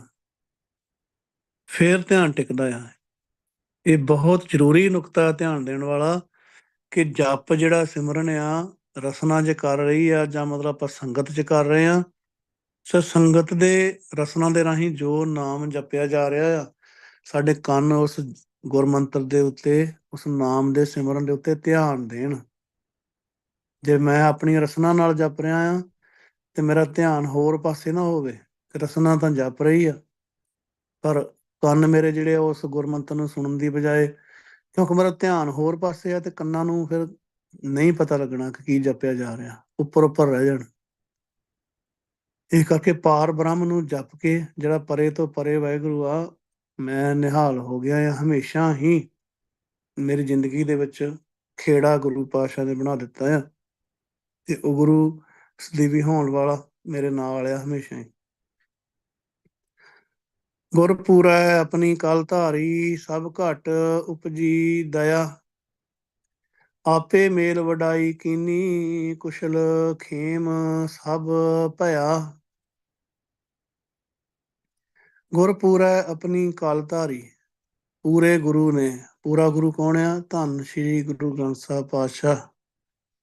ਆਪਣੀ ਕਲ ਧਾਰੀ, ਆਪਣੀ ਦਾ ਭਾਵ ਆਪਣੀ, ਕਲ ਧਾਰੀ ਭਾਵ ਸੱਤਿਆ ਟਿਕਾਈ ਆ। ਉਹ ਸੱਤਿਆ ਜਿਹੜੀ ਇਸ ਸਾਰੇ ਸੰਸਾਰ ਨੂੰ ਚਲਾ ਰਹੀ ਆ, ਜਿਹਦੇ ਵਿੱਚ ਨਿਰੀ ਸੋਝੀ ਆ, ਜਿਹਦੇ ਵਿੱਚ ਨਿਰੀ ਬਖਸ਼ਿਸ਼ ਆ, ਉਹ ਮੇਰੇ ਅੰਦਰ ਟਿਕਾ ਦਿੱਤੀ ਆ। ਪਹਿਲਾਂ ਮੇਰੇ ਅੰਦਰ ਮਾਇਆ ਦੀ ਸੱਤਿਆ ਸੀ, ਜਿਹੜੀ ਟਿਕਣ ਨਹੀਂ ਦਿੰਦੀ, ਭਟਕਾਈ ਰੱਖਦੀ ਸੀ, ਨਾ ਮਨ ਟਿਕਦਾ ਸੀ, ਨਾ ਸਰੀਰ ਟਿਕਦਾ ਸੀ, ਨਾ ਕਿਸੇ ਗੱਲ ਦੀ ਸੋਝੀ ਸੀ, ਜਿੱਧਰ ਮਰਜ਼ੀ ਦੌੜ ਜਾਣਾ। ਹੁਣ ਗੁਰੂ ਨੇ ਆਪਣੀ ਸੱਤਿਆ ਮੇਰੇ ਅੰਦਰ ਟਿਕਾਈ ਆ, ਆਪਣੀ ਕਲਾ ਮੇਰੇ ਅੰਦਰ ਟਿਕਾਈ ਆ, ਧਾਰੀ ਦਾ ਭਾਵ ਟਿਕਾਈ ਆ।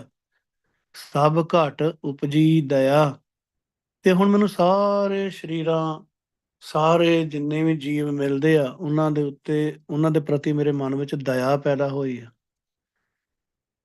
ਸਭ ਤੋਂ ਪਹਿਲਾਂ ਗੁਰਸਿੱਖ, ਜਿੱਦਾਂ ਗੁਰੂ ਪਾਤਸ਼ਾਹ ਕਹਿੰਦੇ, ਧੌਲ ਧਰਮ ਦਇਆ ਕਾ ਪੂਤ, ਜਪ ਬਾਣੀ ਦੇ ਵਿੱਚ ਜਦੋਂ ਆਪਾਂ ਪੰਜ, ਗੁਰੂ ਪਾਤਸ਼ਾਹ ਜੀ ਨੇ ਜਪ ਬਾਣੀ ਦੇ ਅਖੀਰ ਦੇ ਉੱਤੇ ਪੰਜ ਖੰਡਾਂ ਦੀ ਗੱਲ ਕੀਤੀ ਆ, ਤੇ ਉਹਨਾਂ ਪੰਜ ਖੰਡਾਂ ਵਿੱਚੋਂ ਸਭ ਤੋਂ ਪਹਿਲਾ ਖੰਡ ਧਰਮ ਆ। ਧਰਮ ਖੰਡ ਕਾ ਇਹੋ ਧਰਮ, ਰਾਤੀ ਰੁੱਤੀ ਥਿੱਤੀ ਵਾਰ, ਪਵਨ ਪਾਣੀ ਅਗਨੀ ਪਾਤਾਲ, ਤਿਸ ਵਿੱਚ ਧਰਤੀ ਥਾਪ ਰੱਖੀ ਧਰਮਸ਼ਾਲ। ਇਸ ਧਰਤੀ ਨੂੰ ਗੁਰੂ ਪਾਤਸ਼ਾਹ ਨੇ ਧਰਮ ਕਮਾਉਣ ਦੀ ਜਗ੍ਹਾ ਬਣਾਇਆ, ਤੇ ਇਸ ਵਿੱਚ ਜੀ ਜੁਗਤ ਕੇ ਰੰਗ, ਤਿਨ ਕੇ ਨਾਮ ਅਨੇਕ ਅਨੰਤ, ਕਰਮੀ ਕਰਮੀ ਹੋਏ ਵਿਚਾਰ ਸੱਚਾ, ਆਪ ਸੱਚਾ ਦਰਬਾਰ, ਤਿੱਥੈ ਸੋਹਣ ਪੰਚ ਪ੍ਰਵਾਨ, ਨਦਰੀ ਕਰਮ ਪਵੈ ਨੀਸ਼ਾਨ, ਕੱਚ ਪਕਾਈ ਉਥੈ ਪਾਏ ਨਾਨਕ, ਗਿਆ ਜਾਪੈ ਜਾਏ। ਇਹ ਧਰਮ ਖੰਡ ਆ। ਧਰਮ ਖੰਡ ਕਾ ਇਹੋ ਧਰਮ, ਧਰਮ ਖੰਡ ਦਾ ਨਿਯਮ ਇਹ ਆ। ਪਰ ਇਸ ਧਰਮ ਖੰਡ ਦਾ ਇਹ ਪਹਿਲਾ ਖੰਡ ਆ। ਕੋਈ ਵੀ ਪ੍ਰਾਣੀ ਜਿਹੜਾ ਆਤਮਿਕ ਜੀਵਨ ਦੇ ਵਿੱਚ ਦਾਖਲ ਹੁੰਦਾ ਆ, ਆਤਮਿਕ ਜੀਵਨ ਹਾਸਲ ਕਰਨਾ ਚਾਹੁੰਦਾ, ਤਾਂ ਸਭ ਤੋਂ ਪਹਿਲਾ ਸਟੈਪ ਆ ਧਰਮ ਖੰਡ। ਪਰ ਧਰਮ ਖੰਡ ਤੋਂ ਵੀ ਪਹਿਲਾ ਸਟੈਪ ਆ ਕਿ ਧਰਮ ਖੰਡ ਵਿੱਚ ਦਾਖਲ ਹੋਣ ਵਾਸਤੇ ਵੀ ਉਸ ਜੀਵ ਦੇ ਅੰਦਰ ਦਇਆ ਹੋਣੀ ਬਹੁਤ ਜ਼ਰੂਰੀ ਆ। ਕਿ ਧੌਲ ਧਰਮ ਦਇਆ ਕਾ ਪੂਤ, ਉਹ ਜਿਹੜਾ ਧੌਲ ਆ, ਜਿਹੜਾ ਧੌਲਾ ਬਲਦ ਧਰਤੀ ਨੂੰ ਚੱਕੀ ਬੈਠਾ ਆ, ਉਹ ਧਰਮ ਆ, ਉਹ ਵਾਹਿਗੁਰੂ ਦਾ ਨਿਯਮ ਆ। ਪਰ ਉਹ ਧਰਮ ਜੇ ਸਾਡੇ ਅੰਦਰ ਪੈਦਾ ਹੁੰਦਾ, ਕਿਸੇ ਜੀਵ ਦੇ ਧਰਮ ਦੇ ਰਸਤੇ ਤੇ ਪਹਿਲਾ ਸਟੈਪ ਚੱਕਦਾ ਆ, ਤਾਂ ਉਸ ਤੋਂ ਪਹਿਲਾਂ ਦਇਆ ਆਉਣੀ ਬਹੁਤ ਜ਼ਰੂਰੀ ਆ। ਦਇਆ, ਹੁਣ ਦਇਆ ਦਾ ਬੜਾ ਆਪਾਂ ਗਲਤ ਅਰਥ ਦੇਖਦੇ ਹੋਇਆ। ਦਇਆ ਦਾ ਭਾਵ ਆ ਆਪਣੀ ਜੀਵ ਆਤਮਾ, ਜਿਹੜੀ ਲੱਖਾਂ ਕਰੋੜਾਂ ਜਨਮਾਂ ਤੋਂ ਭਟਕਦੀ ਆਈ ਆ, ਤੇ ਗਾਂ ਫੇਰ ਨਾ ਕਿਤੇ ਜੂਨੀਆਂ ਚ ਪੈ ਕੇ, ਤੇ ਫੇਰ ਉਹੀ ਗੰਦੀਆਂ ਮੰਦੀਆਂ ਜੂਨਾਂ, ਤੇ ਫਿਰ ਇੰਨੀਆਂ ਸਜ਼ਾਵਾਂ ਨਰਕਾਂ ਦੇ ਵਿੱਚ।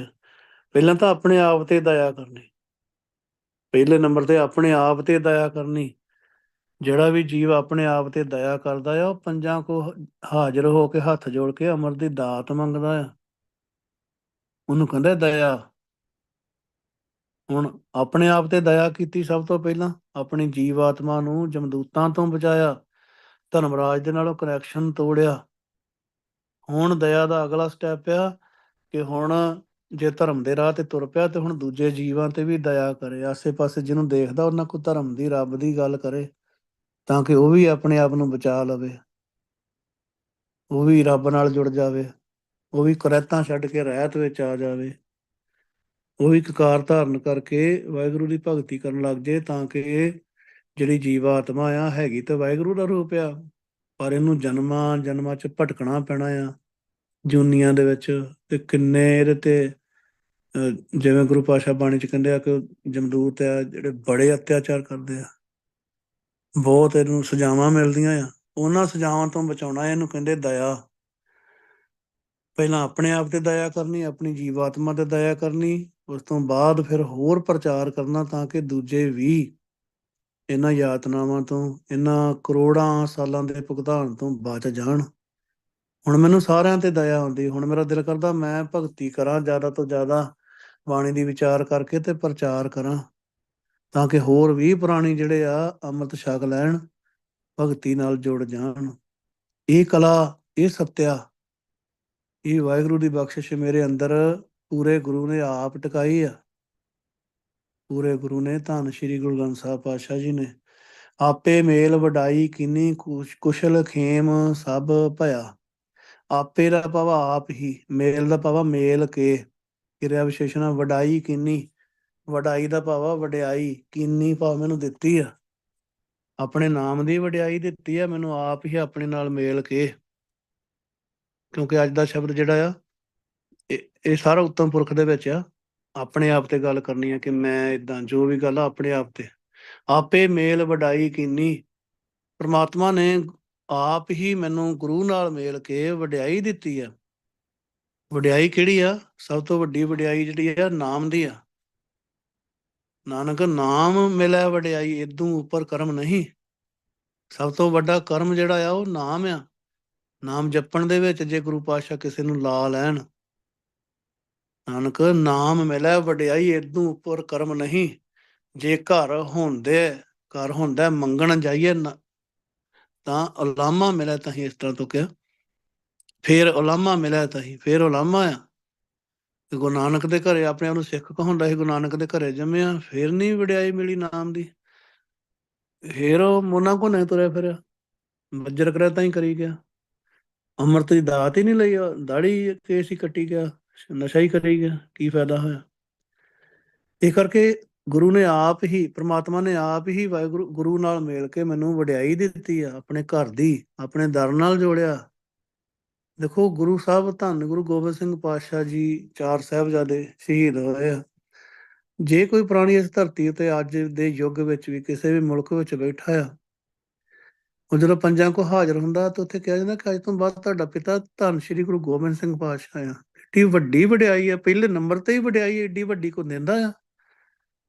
ਹੁਣ ਉੱਥੇ ਇਹ ਚੀਜ਼ ਦੇਖਣ ਵਾਲੀ, ਕਈ ਵਾਰੀ ਆਪਾਂ ਇਸ ਗੱਲ ਨੂੰ ਨਾ ਛੋਟੀ ਲੈ ਲੈਂਦੇ ਹਾਂ। ਉਹ ਜਿਹੜੇ 5 ਸਿੰਘ ਗੁਰੂ ਸਾਹਿਬ ਦੇ ਬਾਣਾ ਪਾ ਕੇ ਉਹਨਾਂ ਦੇ ਅੰਦਰ ਗੁਰੂ ਸਾਹਿਬ ਵਿਚਰ ਰਹੇ ਆ, ਗੁਰੂ ਪਾਤਸ਼ਾਹ ਆਪ ਪੰਜਾਂ ਦੇ ਵਿੱਚ ਦੀ ਵਿਚਰਦੇ ਆ, ਆਪ ਉਸ ਵੇਲੇ ਗੁਰੂ ਸਾਹਿਬ ਪੰਜਾਂ ਦੇ ਰੂਪ 'ਚ ਵਿਚਰਦੇ ਆ।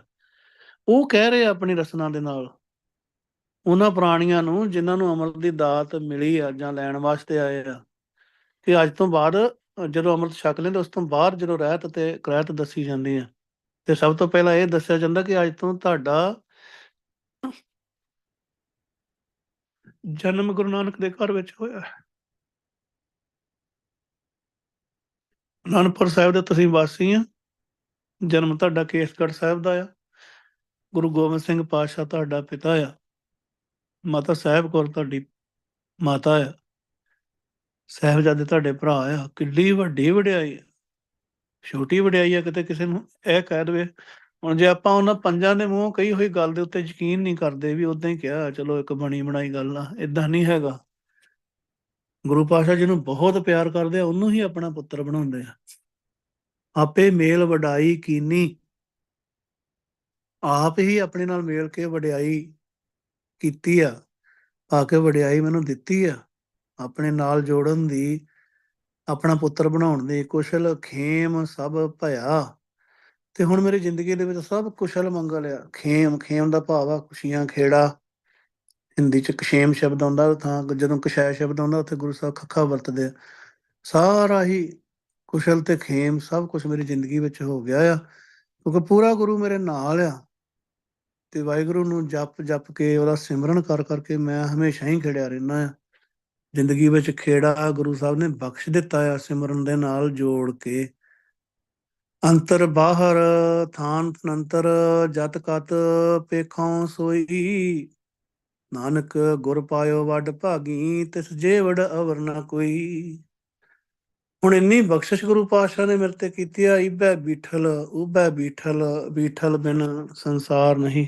ਹਰ ਜਗ੍ਹਾ ਮੈਨੂੰ ਵਾਹਿਗੁਰੂ ਹੀ ਦਿਸਦਾ ਆ, ਅੰਤਰ ਬਾਹਰ, ਅੰਦਰ ਵੀ ਤੇ ਬਾਹਰ ਵੀ।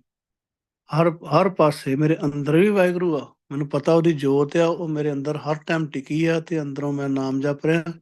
ਬਾਹਰ, ਬਾਹਰ ਆ ਸਰੀਰ ਤੋਂ ਬਾਹਰ, ਸਰੀਰ ਦੇ ਵਿੱਚ ਵੀ ਤੇ ਬਾਹਰ ਦੁਨੀਆ ਦੇ ਵਿੱਚ ਵੀ। ਥਾਨ ਥਨੰਤਰ, ਸਾਰੇ ਥਾਨਾਂ ਭਾਵ ਥਾਵਾਂ, ਤੇ ਥਨੰਤਰ ਦਾ ਭਾਵ ਥਾਵਾਂ ਦੇ ਵਿੱਚ। ਜਤ ਕਤ, ਜਿੱਥੇ ਕਿੱਥੇ। ਪੇਖੋਂ, ਦੇਖਦਾ ਹਾਂ। ਇਹਨੂੰ ਪੇਖੂ ਨਹੀਂ ਕਹਿਣਾ ਵਾਹਿਗੁਰੂ। ਆਮ ਤੌਰ ਤੇ ਜਿਹੜਾ ਬਾਹਰ ਸੰਥਿਆ ਜਿਹੜੀ ਗਲਤ ਦਿੱਤੀ ਜਾਂਦੀ, ਉਹ ਪੇਖੋ ਪੜ੍ਹਾਉਂਦੇ ਆ, ਊੜੇ ਨੂੰ ਹੋੜਾ ਲਾ ਕੇ ਦੂਜੇ ਨੂੰ ਕਹਿਣਾ। ਪਰ ਆਪਾਂ ਪੇਖੂ ਕਹਿੰਦੇ ਆ, ਪੱਪੇ ਲਾਵਾਂ ਖੱਖੇ ਦਰੰਕੜ ਉੱਪਰ ਟਿੱਪੀ, ਉਹ ਵੀ ਗਲਤ ਆ। ਕਿਉਂਕਿ ਜਦੋਂ ਊੜੇ ਔਂਕੜ ਦੇ ਮੋਹਰਲੇ ਪਾਸੇ ਕੋਈ ਅੱਖਰ ਮੁਕਤਾ ਹੁੰਦਾ ਤਾਂ ਉਹਦੇ ਕਰੋੜੇ ਵਾਂਗੂ ਉਚਾਰਨ ਹੁੰਦਾ। ਤੇ ਇੱਥੇ ਉੱਤਮ ਪੁਰਖ ਦੀ ਕਿਰਿਆ, ਇਸ ਕਰਕੇ ਇੱਥੇ ਨਾਸਕੀ ਉਚਾਰਨ ਦੀ ਵੀ ਜ਼ਰੂਰਤ ਆ। ਜਤ ਕਤ ਪੇਖੋਂ ਸੋਈ, ਸੋਈ ਦਾ ਭਾਵ ਉਹੀ ਪ੍ਰਮਾਤਮਾ ਵਾਹਿਗੁਰੂ। ਹੁਣ ਮੇਰੇ ਤੇ ਇੰਨੀ ਬਖਸ਼ਿਸ਼ ਹੋਈ ਆ ਕਿ ਅੰਦਰ ਤੇ ਬਾਹਰ ਹਰ ਜਗ੍ਹਾ ਹੀ ਪ੍ਰਮਾਤਮਾ ਹੀ ਮੈਨੂੰ ਦਿਸਦਾ ਆ। ਹਰ ਜੀਵ ਦੇ ਵਿੱਚ ਵਾਹਿਗੁਰੂ ਹੀ ਦਿਸਦਾ ਆ, ਪ੍ਰਕਾਸ਼ ਵਾਹਿਗੁਰੂ ਹਰ ਪਾਸੇ ਦਿਸਦਾ ਆ। ਜਤ ਕਤ ਪੇਖੋਂ ਸੋਈ, ਜਿੱਥੇ ਕਿੱਥੇ ਮੈਂ ਉਸ ਨੂੰ ਹੀ ਦੇਖਦਾ ਹਾਂ। ਹੇ ਨਾਨਕ, ਇਸ ਤਰ੍ਹਾਂ ਦਾ ਗੁਰੂ ਮੈਂ ਵੱਡੇ ਭਾਗਾਂ ਦੇ ਨਾਲ ਪਾਇਆ, ਵੱਡੇ ਭਾਗਾਂ ਦੇ ਨਾਲ। ਕਿਉਂਕਿ ਬਹੁਤ ਕਿਸੇ ਦੇ ਵੱਡੇ ਭਾਗ ਹੋਣ ਨਾ। ਗੁਰੂ ਪਾਤਸ਼ਾਹ ਦੁਨੀਆ ਦੇ ਵਿੱਚ ਦੇਖਦੇ ਆ, ਕਿੰਨੇ ਮੁਲਕ ਆ, ਕਿੰਨੇ ਲੋਕ ਆ, ਕਿੰਨੇ ਕਿੰਨੇ ਕਿੰਨੇ ਅਮੀਰ ਆ, ਕਿੱਡੇ ਕਿੱਡੇ ਉਹਨਾਂ ਕੋਲ ਬਿਜ਼ਨਸ ਆ, ਘਰ ਆ, ਕਿੱਡਾ ਕਿੱਡਾ ਉਹਨਾਂ ਦਾ ਸਿਸਟਮ ਆ, ਵੱਡੀਆਂ ਵੱਡੀਆਂ ਕਾਰਪੋਰੇਸ਼ਨਾਂ ਦੇ ਮਾਲਕ ਆ। ਇਹ ਇਹੋ ਜਿਹੇ ਬੰਦੇ ਆ, ਉਹ ਜੋਬਾਂ ਹੀ ਇਦਾਂ ਦੀਆਂ ਕਰਦੇ ਆ ਕਿ ਜਿੰਨੀ ਤਨਖਾਹ ਮੇਰੇ ਵਰਗੇ ਨੇ ਇੱਕ ਸਾਲ 'ਚ ਕਮਾਉਣੀ ਆ, ਉਹ 1 ਜਨਵਰੀ ਦੇ 5-6 ਘੰਟਿਆਂ 'ਚ ਕਮਾ ਲੈਂਦੇ ਆ, ਜੋਬ ਵਿੱਚੋਂ ਹੀ ਇਕੱਲੀ। ਇਦਾਂ ਦੀਆਂ ਜੋਬਾਂ ਵੀ ਹੈਗੀਆਂ। ਫਿਰ ਜਿਹੜੇ ਬਿਜ਼ਨਸਾਂ ਵਾਲੇ ਆ ਜਾਂ ਕੁਝ ਹੋਰ ਆ, ਉਹ ਕਿੱਡੇ ਕਿੱਡੇ ਵੱਡੇ ਆ, ਉਹਨਾਂ ਦਾ ਕੋਈ ਪਤਾ ਹੀ ਨਹੀਂ, ਥਾਂ ਮਤਲਬ ਕਿ ਥਾਂ ਹੀ ਨਹੀਂ ਹੈਗੀ ਕਿੰਨਾ ਉਹਨਾਂ ਕੋਲ ਹੈਗਾ। ਪਰ ਭਾਗ ਵੱਡੇ ਨਹੀਂ ਹੈਗੇ। ਭਾਗ ਵੱਡੇ ਉਸਦੇ ਆ ਜਿਹਨੂੰ ਗੁਰੂ ਮਿਲਦਾ ਆ।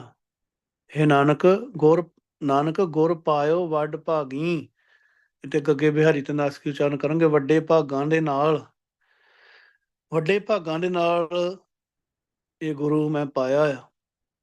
ਕਿਹੜਾ ਗੁਰੂ? ਗੁਰੂ ਨਾਨਕ। ਸਭ ਤੇ ਵੱਡਾ ਸਤਿਗੁਰ ਨਾਨਕ, ਤਿਸ ਜੇਵੜ ਅਵਰ ਨਾ ਕੋਈ।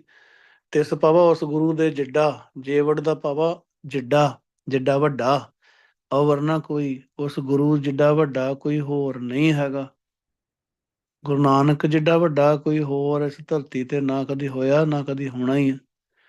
ਗੁਰੂ ਨਾਨਕ ਆਦਿ ਆ, ਗੁਰੂ ਪਾਤਸ਼ਾਹ ਆਦਿ ਆ। ਗੁਰ ਕੀ ਮਹਿਮਾ ਕਿਆ ਕਹੂੰ, ਗੁਰ ਵਿਵੇਕ ਸਤ ਸਰ। ਉਹ ਆਦਿ ਜੁਗਾਦੀ ਜੁਗੋ ਜੁਗ ਪੂਰਾ ਪਰਮੇਸ਼ਰ। ਗੁਰ ਕੀ ਮਹਿਮਾ ਕਿਆ ਕਹੂੰ, ਕਿਆ ਕਥੈ ਕਥਨਹਾਰ। ਕੋਈ ਕੌਣ ਕੱਥ ਸਕਦਾ ਹੈ ਕਿ ਗੁਰੂ ਕੌਣ ਹੁੰਦਾ, ਗੁਰੂ ਕਿੱਡਾ ਵੱਡਾ ਹੁੰਦਾ। ਇੱਦਾਂ ਦਾ ਗੁਰੂ ਮੈਨੂੰ ਗੁਰੂ ਨਾਨਕ ਮਿਲਿਆ ਆ। ਇੱਦਾਂ ਦਾ ਗੁਰੂ ਧੰਨ ਸ਼੍ਰੀ ਗੁਰੂ ਗ੍ਰੰਥ ਸਾਹਿਬ ਪਾਤਸ਼ਾਹ ਵੱਡੇ ਭਾਗਾਂ ਦੇ ਨਾਲ ਮਿਲਿਆ। ਉਹਦੇ ਜਿੱਡਾ ਕੋਈ ਨਹੀਂ ਹੁੰਦਾ ਹੈਗਾ। ਉਸ ਗੁਰੂ ਜਿੱਡਾ ਕੋਈ ਨਹੀਂ ਹੈਗਾ। ਉਸ ਗੁਰੂ ਨੇ ਹੀ ਕਿਰਪਾ ਕੀਤੀ ਆ। ਉਹ ਗੁਰੂ ਸਦੀਵੀ ਹੋਣ ਵਾਲਾ ਗੁਰੂ ਹਮੇਸ਼ਾ ਹੀ ਮੇਰੇ ਨਾਲ ਆ। ਪਰ ਨਾਲ ਤਾਂ ਆ ਜੇ ਉਹਨੇ ਮੈਨੂੰ ਨਾਮ ਦੀ ਦਾਤ ਦੇ ਕੇ ਨਾਮ ਜਪਾਇਆ ਆ। ਪਾਰ ਬ੍ਰਹਮ ਜਪ ਸਦਾ ਨਿਹਾਲ। ਪਾਰ ਬ੍ਰਹਮ ਨੂੰ, ਜਿਹੜਾ ਪਰੇ ਤੋਂ ਪਰੇ ਬ੍ਰਹਮ ਆ, ਜਿਹੜਾ ਕਿ ਗਿਆਨ ਇੰਦਰੀਆਂ ਦੀ ਪਹੁੰਚ ਤੋਂ ਦੂਰ ਆ, ਅਗੰਮ ਆ। ਜਿੱਥੇ ਵਸੈ ਮੇਰਾ ਪਾਤਸ਼ਾਹ, ਸੋ ਕੇਵੜ ਹੈ ਥਾਂ। ਉੱਥੇ ਕੋਈ ਪਹੁੰਚ ਨਹੀਂ ਸਕਦਾ। ਅੰਬੜ ਕੋਏ ਨਾ ਸਕਈ ਹੋਂ, ਕਿਸ ਨੂੰ ਪੁੱਛਣ ਜਾਉ। ਮੈਂ ਕਿਹਨੂੰ ਪੁੱਛਾਂ ਜਾ ਕੇ? ਉੱਥੇ ਕੋਈ ਪਹੁੰਚ ਹੀ ਨਹੀਂ ਸਕਦਾ। ਉੱਥੇ ਪਾਰ ਬ੍ਰਹਮ ਆ, ਕਿਸੇ ਦੀ ਪਹੁੰਚ ਹੀ ਨਹੀਂ ਹੈਗੀ। ਜਿਹਨੂੰ ਕੋਈ ਪ੍ਰਮਾਤਮਾ ਗੁਰੂ ਨਾਨਕ ਆਪ ਆਪਣੇ ਨਾਲ ਮਿਲਾਉਣਾ ਚਾਹੁੰਦਾ, ਉਹ ਹੀ ਮਿਲ ਸਕਦਾ ਆ। ਉਹੀ ਮਿਲ ਸਕਦਾ ਆ ਜਿਹਨੂੰ ਗੁਰੂ ਪਾਤਸ਼ਾਹ ਆਪ ਮਿਲਾਉਣਾ ਚਾਹੁੰਦਾ। ਕੋਈ ਵੀ ਜਿਹੜੀਆਂ ਗੁਰੂ ਸਾਹਿਬ ਦੀਆਂ ਬਖਸ਼ਿਸ਼ਾਂ ਦਾ ਬਹੁਤ ਧਿਆਨ ਦੇਣ ਦੀ ਜ਼ਰੂਰਤ ਆ। ਕਿ ਕੋਈ ਵੀ ਬਖਸ਼ਿਸ਼ ਜਿਹਨੂੰ ਗੁਰੂ ਸਾਹਿਬ ਦੇਣਾ ਚਾਹੁੰਦੇ ਆ, ਉਹਨੂੰ ਹੀ ਮਿਲਦੀ ਆ। ਆਪਣੇ ਹੱਥ ਵੱਸ ਕੋਈ ਨਹੀਂ। ਚਾਹੇ ਕੋਈ ਬੰਦਾ ਜਿੰਨਾ ਮਰਜ਼ੀ ਸਮਝੇ ਕਿ ਮੈਂ ਬੜੀ ਮਿਹਨਤ ਕਰ ਸਕਦਾ ਹਾਂ, ਕੋਈ ਵੀ ਬਖਸ਼ਿਸ਼ ਗੁਰੂ ਸਾਹਿਬ ਕੋਲੋਂ, ਗੁਰੂ ਸਾਹਿਬ ਦੀ ਮਰਜ਼ੀ ਨਾਲ ਹੀ ਮਿਲਦੀ ਆ। ਈਵਨ ਜੇ ਆਪਾਂ ਕੋਈ ਬੰਦਾ ਕਵੇ ਕਿ ਨਿਮਰਤਾ ਇੱਕ ਬੰਦੇ 'ਚ ਬੜੀ ਆ, ਤੇ ਪਰ ਉਹ ਨਿਮਰਤਾ ਉਹਨੂੰ ਆਪਣੇ ਆਪ ਨਹੀਂ ਆ ਗਈ, ਉਹ ਗੁਰੂ ਸਾਹਿਬ ਦੀ ਬਖਸ਼ਿਸ਼ ਆ।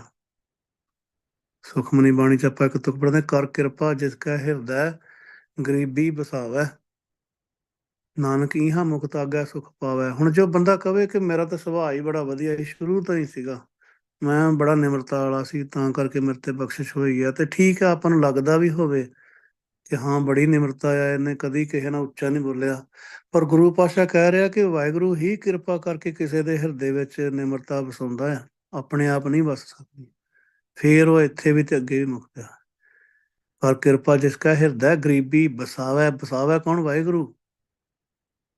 ਫੇਰ ਆਪਣੇ ਆਪ ਨਹੀਂ। ਇਸ ਕਰਕੇ ਪ੍ਰਮਾਤਮਾ ਦਾ ਨਾਮ ਵੀ ਜੇ ਜਪਾਇਆ ਆ ਪ੍ਰਮਾਤਮਾ ਨੇ ਮੇਰੇ ਕੋਲੋਂ, ਤਾਂ ਉਹ ਵੀ ਬਖਸ਼ਿਸ਼ ਆ, ਕਰਮ ਆ ਗੁਰੂ ਪਾਤਸ਼ਾਹ ਦਾ। ਉਸ ਕੇ ਅੱਜ ਦਾ ਸ਼ਬਦ ਜਿਹੜਾ ਵਾਹਿਗੁਰੂ, ਵਾਹਿਗੁਰੂ ਸਿਮਰਨ ਦੇ ਉੱਤੇ ਆ ਮੇਨ ਤੌਰ ਤੇ ਫੋਕਸ, ਤੇ ਜਿਸ ਦੇ ਨਾਲ, ਜਿਸ ਦੀ ਬਰਕਤ ਦੇ ਨਾਲ ਪੂਰਾ ਗੁਰੂ ਸਦੀਵੀ ਹੋਂਦ ਵਾਲਾ ਗੁਰੂ ਹਮੇਸ਼ਾ ਹੀ ਨਾਲ ਮਹਿਸੂਸ ਹੁੰਦਾ, ਹੁੰਦਾ ਮਹਿਸੂਸ ਨਹੀਂ ਹੁੰਦਾ, ਹੁੰਦਾ ਹੀ ਹੈ। ਗੁਰਸਿੱਖ ਨੂੰ ਇਸ ਗੱਲ ਦਾ ਯਕੀਨ ਹੁੰਦਾ ਕਿ ਗੁਰੂ ਮੇਰੇ ਨਾਲ ਆ, ਭਾਵੇਂ ਮੈਂ ਘਰੇ ਆ, ਭਾਵੇਂ ਜੌਬ ਤੇ ਆ, ਤੇ ਭਾਵੇਂ ਕਿਤੇ ਬਾਹਰ ਆ, ਗੁਰੂ ਪਾਤਸ਼ਾਹ ਮੇਰੇ ਨਾਲ ਆ। ਗੁਰੂ ਪਾਤਸ਼ਾਹ ਬਖਸ਼ਿਸ਼ ਕਰਨ, ਵਿਚਾਰਾਂ ਕਰਦਿਆਂ ਹੋਈਆਂ ਭੁੱਲਾਂ ਚੁੱਕਾਂ ਬਖਸ਼ ਲਈਆਂ ਜੀ। ਵਾਹਿਗੁਰੂ ਜੀ ਕਾ ਖਾਲਸਾ, ਵਾਹਿਗੁਰੂ।